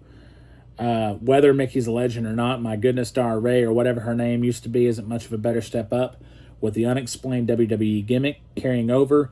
Fans hijacking the Steve Maclin segment was something I liked. However, the Tom Hannafin's performance was even better than most of the show, especially the abysmal Mickie Ash segment. Whole segment was good stuff for a wrestling show. Does anyone know what other belt Matt Hardy has right now? An oversaturation of belts across the industry is a problem, so everyone has one or multiple. The fans demand these participation trophies, but talk about the definition of lazy booking from Cornette. Now we're caught up. This is the episode. I don't think Mama June is the kind of celebrity you should show on TV. She's like D-list at best. Very cool, however, to see Lillian Garcia there, though. Do wrestling fans really correlate with Mama June fans? At least it got ODB on TV again, which was cool. At this point, my little girl comes in and asks if this was the cheap wrestling I was watching. How in the world is Mara Jade wrestling like this, wearing her jeans and her underwear sewn or whatever? Poor old AJ Francis lost another feud after Mansoor left. We'll talk about that here in a minute. And awkward angle with Elijah, Kaz, AJ, and Honky Tonk Man or Hometown Man. Whatever, with more of these bad audio issues from all night, but they made the best with what they had after having 2 people quit this week. Rich Swann, looking like everyone else with the bald head, but man, can he talk. Poor old Carlos Silva, he's coming across like a tame Tony Khan instead of Triple H or GM in WWE. If he's going to be on TV regularly, he needs some oomph. Speaking of, I miss Scott D'Amore. No one mentions it, though, but man, can Nick Nemeth make people look good and sell his butt off? Dude is still underrated. Speaking of, I miss Heath Slater, and I don't know why I randomly thought of him in this match with Leon, but maybe an unpopular opinion, but man, TNA really needs to get the title off Mike Santana. I'm sure it won't happen, and definitely doesn't need to go back to Steve Maclin. At some point, I also watched Eric Young and Steve Maclin in a dog collar gore fest since we were last on here. It was great. Awesome four-way with Mance Warner taking a heck of a spot from Elijah in the match with Ace Austin and Matt Cardona. Jeff Hardy's love for the fans shining through after all these years, still making an effort to tag everyone around the ring with awesome makeup and gimmick in general. I always think of him as a Rey Mysterio type with how much he's loved at this point. Again, I don't know where this is from. This is just some extra stuff I got for you. Nasty looking DDT in the match. How awesome is it to see Nick Nemeth and Jeff Hardy fighting it out in the main event in 2025? So, okay. It was last year sometime. Watching old Impact N60, and man, the Homicides Gringo Killer is such a cool move. I also got to watch the Monster Factory show on Apple TV. If you have not watched it, I highly recommend it. What a show Apple TV produced. If you've never seen it, I can't recommend it enough. Twitch, what a voice. What a voice. And Punk's promo he did about Punk. Wow, Gabby Ortiz, completely worth rooting for. Comes across even better of a personality than the notorious Mimi. Goldie and Bobby Buffet just can't have enough good said about him. Danny Cage is the idea of what a trainer should be. I'm sad it's over, but I'm glad to see Lineage carrying it on. So if you have not watched that, I can't recommend it enough. Good stuff. Also, I don't know what this is. I'm just going to say, does Rock's Tanahashi mention too many phones in the front row? Vegas table commercials are cool. AJ shirt, Ivy Nile looking different. Peace is just a cheese ball, honestly. Maxine doesn't seem like she's cutting it to me. Corey Graves didn't know what to call one move that looked like it hurt her worse than Becky. Funny, she used an ankle lock while being a novice. Soba Femi coming to pick up business. Female heavy this episode with hardly any matches. Eminem theme now. Couldn't pay anyone from Netflix cast to be there, but did have some random lady from a new show putting me to sleep. So this was a Netflix, maybe the 1 year anniversary, I'm guessing is what that was. I don't know. Okay? We're not professional here. Crown Jewel 2022, I also watched for some reason since we last spoke. Lashley and Lesnar in a hard-hitting match that even left my toddler wanting more. Tag match was decent, but man, does it make me miss Dakota Kai, specifically the old Dakota when she looked like an anime character with a different look. Speaking of, I do miss the old Alexa Bliss and even Asuka too. Cross and McIntyre just reminded me there's always something missing with Cross, whether it's on him or creative, something doesn't click. Speaking of, I don't know if it's something missing or if there was just something never there for Carl Anderson and Luke Gallows, Finn Balor in that order. The triple slam was cool in the six-way. Bayley and Bianca had an all-over-the-place, messy, wild last woman standing match, but I have to give them props for giving it their all with some nasty bumps being taken mostly on Bayley. Nice creative ending, too. I do remember this match. Thrilled to see and hear Bray Wyatt again makes you wonder what was the direction he was going in and what would have been the payoff to him and Uncle Howdy's storyline. And then Survivor Series, Sammy with the stomps in the middle, 10 beats of the Bowden on All Men. I don't know if... I don't know where else I was going with that. That's all I have. So, yeah. Let's quickly go through some more things here. I promise we're getting close. We're getting close to the end. Nick Nemeth bringing back the HBK ref shorts. Might as well just lean into it and be an HBK guy. CVV in the audience here. Powertown, I did want to talk about them a little bit more. If anybody's ordered figures from them, TNA figures, some of the Legends figures, again, no updates. I have emailed them. I ordered 2 TNA figures. I've emailed them. I have called them out on social media. I've sent them messages. The Ganyas, the Magnum TA, his wife.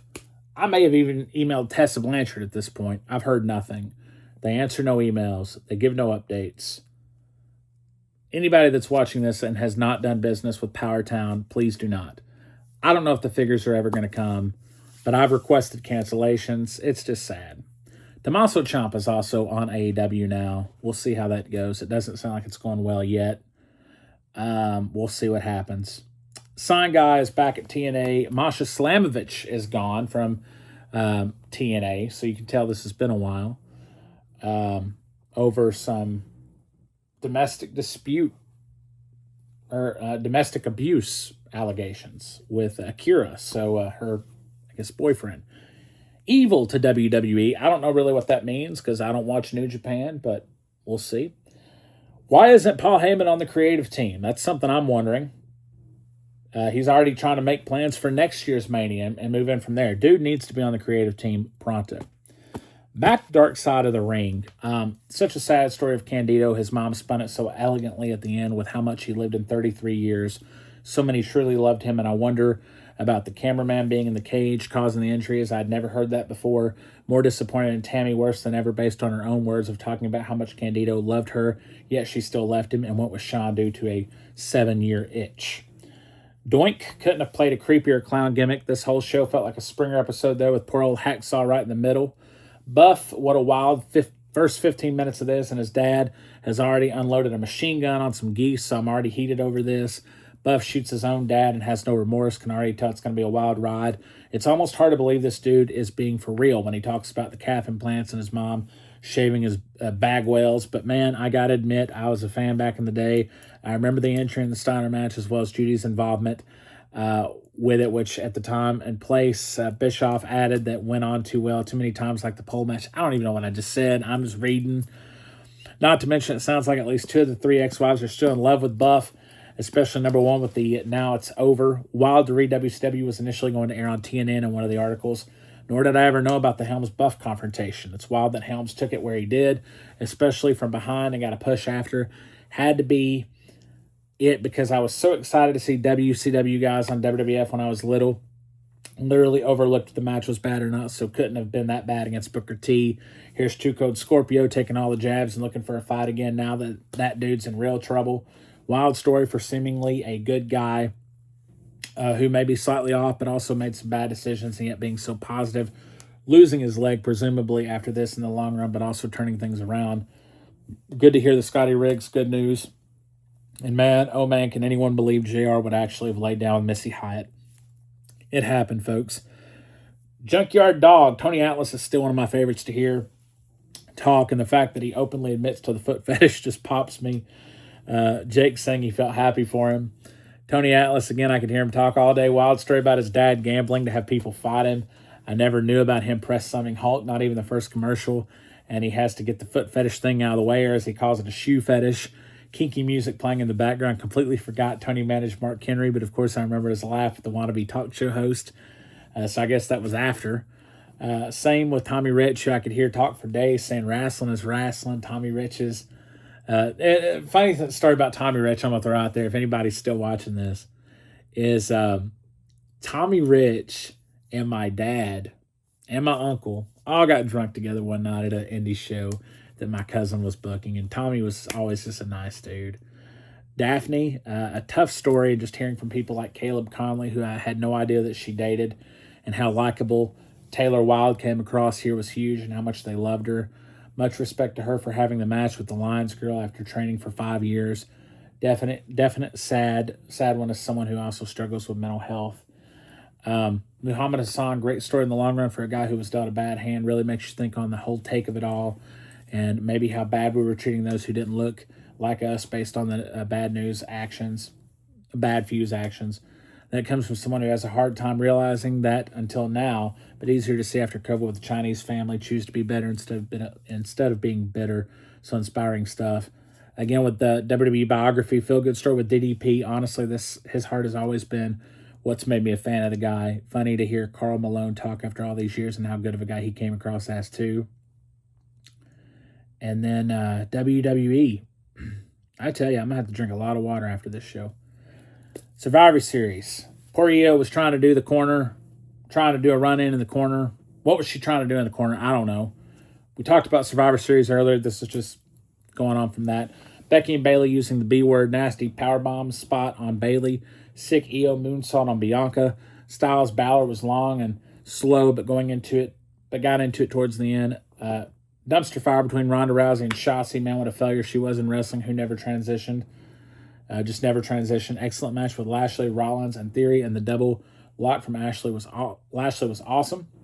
Crown Jewel, Braun and Omos. Omos was an interesting, considering Braun beat Omos pretty much clean, and yet he's the one gone, and Omos is down in Mexico. Usos against Butch and Rich Holland. Really expected WWE to do more with Ridge. Surprised it ended the way it did. It sounds like the bridge has just been burnt, and poor old Pete Dunne just has never really found footing. Was getting into Usos on their own, but now they're again together. Are they happy about that? Raw, back to WWE. Funny Del Rio being mentioned. First look at Kaiser's Grande. Last look in WWE at Cross. Sammy Penta doing the dance. SmackDown, back watching WWE. And Man Secret Harvest may be one of the most terrible names I've heard. We'll come back to that later on a later show. And do I want to do AEW? Or do I want to just skip AEW? We'll do what we got of AEW. Why not? Collision was the last time I watched it. Poor old Rocky Romero still taking more pinfalls than anyone in the 8-man, kicking us off with Otami, guy I've never seen who has a wrestling proto-star at the pay-per-view, digging the hook hype videos, figs, music and all. First look at Isla Dawn in AEW. Wasn't a fan before, but we'll see, I guess. I don't even know if she's still there. Even with her quirks, Willow Nightingale's a natural star. The fans definitely take notice. Hopefully AEW does too. Big Bill with a heck of a sidewalk slam. Ricochet breaks out the If I'm Forgetting Correctly. Never heard that one before. And who are the War Dogs and why should I care? Rod and Todd, LOL. Must have been about the Jacksons. Again, later on, once I catch up, we'll get back to AEW and SmackDown. And recap TNA and Raw that we've missed. But not tonight. MLW, Super Fight 6, best Kenna and Kevin Knight match I've seen. Hard-hitting stuff, and hope the baby and the mom at the guardrail was okay. Again, this must have been from last year's Super Fight. So 2025. Wild jumping Hurricane Rana from the top rope by Knight. Can't lie, it's hard to not like Riddle in these promos. All this work backstage in Easy's locker rooms, good stuff. Like those two working together. Intimidation games. Again, this... Paul Walter Hauser taking a nasty spot on the floor in this, and even if I don't like the guy, I will give him credit when it's due to him being tougher than I am, and he don't really mind the people's opinions when he's out there with his ass crack right out in the open. Mark it down, maybe the only compliment I ever give the dude. The mat is all sorts of jacked, and this one looks like one of the worst trip hazards I've seen for a ring. Love the old school Battle Royal or Riot Brawl at the end. TNA, O'Shea Jackson calling out AJ for looking like Suge Knight was great. Casey Navarro's comedic timing is good stuff. I miss the Mance Warner of MLW, I've got to say. So for that, I'm glad that Mance Warner is gone and him and Stephanie Lander can go somewhere where she can be utilized. Santino Marella's DOA character has definitely made him even more likable to me. Hasn't really been the case since his debut against Umaga and him almost even maybe winning the Royal Rumble. No matter what, Tessa wasn't breaking that table. Moose bitch, get out the way. Elijah was maybe one of the tombstones I've seen, and no one was hurt, which is wild. Vicious chair shot, and dude is on fire since being in TNA. Keep going. Botchfest 101 in the Spitfire Elegance match with 6 spots on the suplex chair spot. This is back from TNA last year, by the way. I didn't mention that. The head clipping on the unbroken table from Ash onto Danny. What about the concierge doing his Alex Wright impression and saying that WWE hasn't had Ryan Nemeth on, or have they? Dude has some great facials and is an entertaining talker. I'd be surprised if him and Dolph didn't jump back over soon. Didn't hate Trick Willie becoming a champion. I'm a huge fan of this guy. However, imagine what if it had been done for TNA if Joe Henry had won their belt instead, or at least beforehand. How cool to see Harley Hudson on here as well. Got her auto way back in the WrestleCrate UK box. Enjoyed Santino and Ariana teaming here.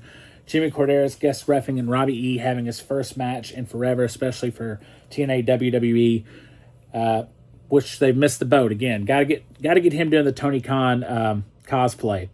Also, Hardy's Righteous Feud so far has been good in TNA. We'll see where that ends up.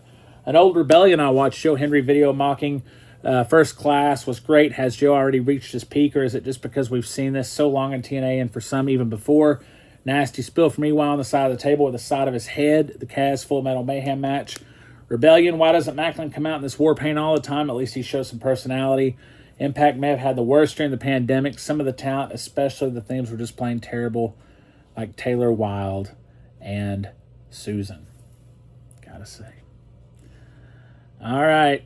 I don't know when this Raw was. First Raw, Varsity Jacket, Frankensteiner. The now, not the future. Punk couldn't pick up Braun, too old. Gnarly ending with Punk through the rope. Punk retains. A little disappointing with no big surprise of Jericho or title change. Still a solid match with Punk literally dropping the belt to cap the night off. That must have been the first Raw, the Netflix. Yeah. You know what I'm saying. I'm going to chop this video, and I think I may start doing this with all of them. So if you've watched this, you're a dedicated fan, because now I'm going to make an entirely different video with the unboxings. Let's do that. Part 1, Part 2. Let's go. Coming right back. And we're back with this month's Part 3 of the Rasslin Word, and that is because I wanted to do the unboxings on a completely separate thing since my talking was so long. I apologize for that. My name is Chris. Welcome to the third Rasslin Word, Part 3, March 12th. And let's showcase a few things here. I mentioned this on the first episode. And I've actually got a new one since. We'll talk about that next time. Pro Wrestling Illustrated. And there it is. Toni Storm coming up the address. Toni Storm on the cover. Probably my least favorite cover it could have been. But regardless, this was a fun magazine. I've not had a magazine in forever. So when my lady got me these for my birthday this year, I was pumped, dude. I really was. And it's so cool. I love physical stuff that you can actually touch. And I don't know if there's any other wrestling magazines out anymore. So to have this in hand is very neat. I literally read it front to back. It could have been any of these covers. And I'm not really a fan of any of these people. I guess Shotzi would have been the best one that I could have gotten out of all of them. But if you haven't looked at a Pro Wrestling Illustrated in a while, there's a lot to go over in it. Today, I'm just really going to be focused on the year-end awards. We're going to talk about that just for a minute. And it looks like Rookie of the Year went to Kendall Gray, who I don't know, so can't say one way or another about. The Texas Outlaws, which is Cody's nephews, are there. Rise Maddox and Callie Armstrong. Don't know them, so can't comment on it. Most Improved Wrestler, Harley Cameron. She won out. I guess I'll have to look at her matches. I do like her character work. JC Jane, Raquel Rodriguez, and Bear Bronson also rounding it out there. The Comeback of the Year was, of course, John Cena, of course. AJ Lee, Bandito, and Kenny Omega also rounding that out. Mike Santana with the Most Inspirational Wrestler of the Year. I mean, I guess, yeah, that seems like it works for him, even though I'm not the biggest fan. Adam Page, Dustin Rhodes, Jey Uso, also in there too. Most Popular, Toni Storm. Not in my world, but probably in a lot of your alls. Cody Rhodes, John Cena, and Jey Uso rounding that out too. Logan Paul, he's the most hated, but he hates to love him. Dominic, Don Callis, and Jon Moxley all in that list as well. Feud of the Year is CM Punk and Seth Rollins. That makes sense. Mariah May and Toni Storm, they had a good one. Adam Page and Jon Moxley, I didn't see enough of it. And NXT and TNA. Okay, that makes sense. Indie Wrestler of the Year is Shotzi. There she is. Matt Cardona, One Called Manders, and Effie rounding out that list. Match of the Year is Cody Rhodes and John Cena. I think I remember it being pretty good. Mariah May, Toni Storm in there too. Bianca Belair, Io Sky, and Rhea Ripley, which I definitely remember. And Adam Page and Jon Moxley. Tag Team of the Year. The Hardys. Must be like the 90s here. Brodito, Allies of Convenience, and the Hurt Syndicate. Not a lot of competition there for Tag Team of the Year. Faction of the Year is Don Callis family. I mean, I guess. It's like half the AEW roster. Death Riders, Judgment Day, and The Vision coming in there. I wouldn't put The Vision on that list. Or the Death Riders. That's just me. Judgment Day is even hard to say. Woman of the Year, Mercedes Moné, Toni Storm, Stephanie Vaquer, and Io Sky there too. I can see that's Mercedes Moné. Wrestler of the Year is Cody Rhodes once again. Oh boy, Mercedes Moné, Adam Page, and CM Punk in there too. And Shawn Michaels got an award, as well as, I thought this was kind of cool, Bryan Danielson, who trained under him. So a lot of cool stuff in here. Of course, they have their usual stuff they do, which is, I guess, is just like their other ratings. This is their big issue. And then they had some news. And I'm telling you, man, like if you want to be exposed to other wrestling that you may not be familiar with, and they're not paying me a thing. I'm just promoting these guys. Not that they need it, because everyone knows Pro Wrestling Illustrated. Staff memories, of course, in memoriam there of Hulkster and Sabu from last year. I enjoyed this, man. This brought me back to being young and being a kid and you know, year in photos. I mean, just the smell and just the whole thing, you know. I really enjoyed this.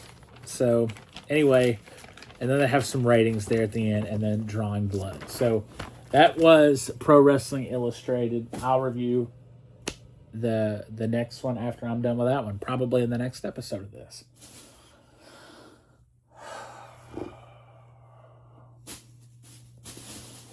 All right. Okay. Let's do figures. Here's the new figures I've gotten since we last talked. Boom. Tiffany Stratton. Money in the Bank. This wasn't the initial figure that I was like, I'm going to get this of her. I did not have a Tiffany Stratton figure. I would much rather have her first in the line. I don't know if I really like her in the green, and the briefcase, the Ultimate Edition really didn't matter, but this is the first Tiffany Stratton figure I had seen. So I went for it. Second up. Again, first figure I'd seen of Jacob Fatu. I've always wanted the MLW figure. Of course, it's out of my price range now, as that was my first time being exposed to Jacob Fatu. But there he is. It is the greatest hits, but it still matches the original first time in the line, I guess, outfit that they had on him. And finally, check these out. I don't know if these are as valuable as everybody was thinking, but they're valuable to me. I love Street Fighter. That's why we were playing the Street Fighter theme earlier. Speaking of, we've not had any music. Maybe that's why this has been such a boring episode. But anyway, Ultimate Warrior is Blanca. Rey Mysterio is Ryu. I love these figures. Love them. Those are huge for me. Couldn't believe it when I walked in and found those. Now we're going to open this Walmart bag, which I really dread, because I've had this sitting there for a while. It's been 3 months since we've done this show. And they sent this in a brown paper bag, and I'm just like, oh, man. But it is her first time in the line figure.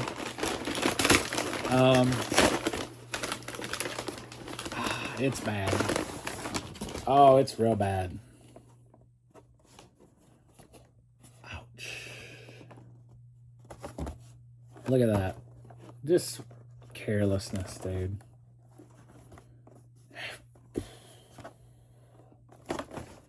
The hell. It's even open down here. The bubble. I don't think I can keep this. I'm going to have to contact Walmart about that. The hell. First time in the line. Destroyed. It wasn't much at all, but they caused that problem by sending it in that box. I hate to be a complainer, man, but I do have to give a shout out, like a major shout out to Austin in Rossville, Indiana. Thank you, Austin, for being so cool. I hate that I caused the problem with this. I'd gotten this autograph from him again from a good price on eBay, and it came, and it was not in the condition that it looked like it was going to be in. There was some packaging issues, and I kind of questioned the authenticity a little bit, but that was on me because I knew that beforehand. But anyway, dude did a complete refund. I appreciate that, Austin. I really do. Jim Ross, this is from 5 Star, and I actually can confirm that this was signed by Jim Ross at this event. So I really liked having that in my collection. Jim Ross is a big deal for me. Now for this one. This is a photo. Please do not bend. These people that send stuff like this, they scare me, dude. They scare me because you know, if I'm paying for this kind of thing, you know what I'm saying? Like oh man, I hope this is cool. That thing of hell really has me. I knew it was gonna be bad, but I didn't know it was gonna be that bad. That sucks. All right, so at least he sent it in a box here, kind of halfway. He's got it taped. It's positioned a little well. I was hoping it would be in at least like some kind of top loader deal or something. It's not. That's okay. All right. Well, I'm at my plan of attack here. I'm bummed out, man. I'm a little bummed out here tonight. But that's all right. The hell. And I'm just tired, too. Anybody that's watched all this knows how long I've been talking. I was very happy to get this. As far as I know, this is a legitimate autograph. Definitely looks legit. It was from a reputable source. I don't have it now, but the Wrestling Universe color photo. I'll have to make sure that that's who they told me. It's got the authentication back there, but Rob Van Dam.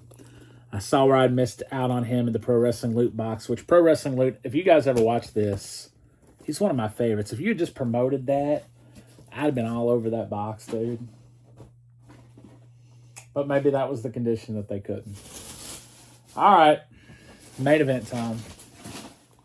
All Elite Crate. Let's go for it. This is from... Still smells so good. This is from Q1 2026. I'm old news now. I don't know how I feel about this box because I've not been watching All Elite Wrestling, so I don't know. But we'll see. So we got T-shirt, green shirt. Really does smell so good. And I think it's because it's just been right under that Bath and Body Works. Jurassic Express. I like this. I'll keep this one. I'm not really a fan of them now, but just the fact of what they were before, that works for me. That's cool. My first Jurassic Express shirt. That's all right. Next T-shirt. This one looks cool. Hopefully it's somebody I like. Chris Statlander, The Galaxy's Greatest. Okay. Man, it smells so good. I like it. I like the design of the shirt. I like the colors. Not the biggest Chris Statlander fan, but I'll probably keep that one too, to be honest with you. Frisbee from the Outrunners. Mini Frisbee. I was hoping that they would be the autograph. I'm not going to lie. But that's a cool little item. Why not? Micro Brawler. Kazuchika Okada. It looks cool. I mean, am I going to keep it? I don't know. If you want it, holler at me. Maybe. I'm not the biggest Okada fan. Especially now. So, Micro Brawler Mini. Here we go. And it looks like it's an Edge. Right? 1 out of 2. There could be a gold ultra rare. There's only been one of those. 1 out of 20. 1 out of 2. 1 out of 4. So, okay. We'll see if we just get the regular old guy. Or if we get a chase. I'm a fan of Edge.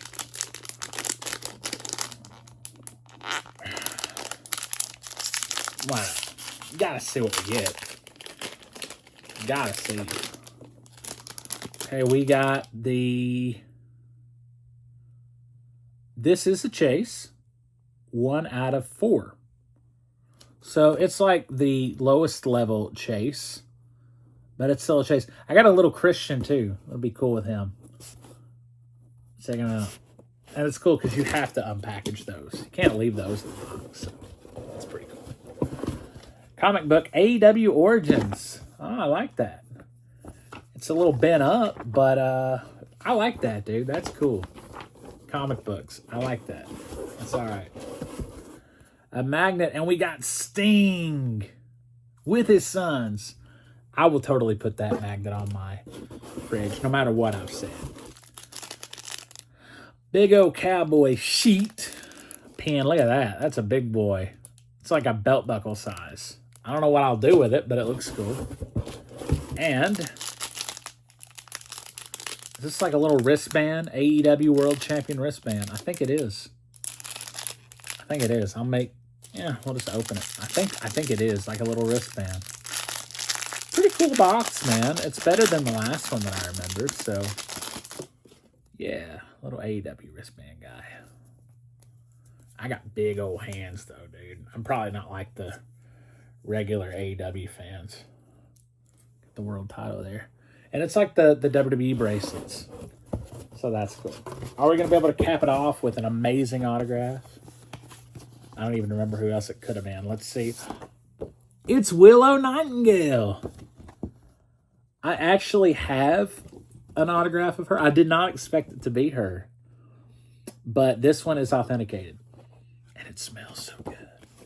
I will take that, dude. I'm a fan of Willow, so that is all right. All right, cool box, dude. I'll give it to them. I mean, I didn't see anybody that I really liked in the next crate from them. Or, I'm sorry. Yeah, the next crate, which will come out in April. So I didn't order that. I didn't order the newest Pro Wrestling crate either. But we'll see for May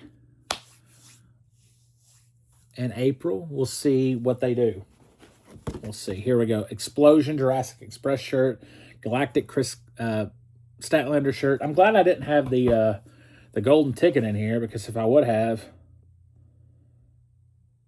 I don't even know if they give the golden ticket anymore. Yeah, they do.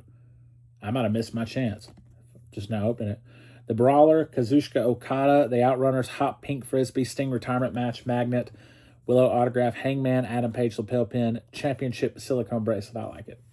And the comic book. So there you go. AEW, you've done pretty good this time with your crate, I will say.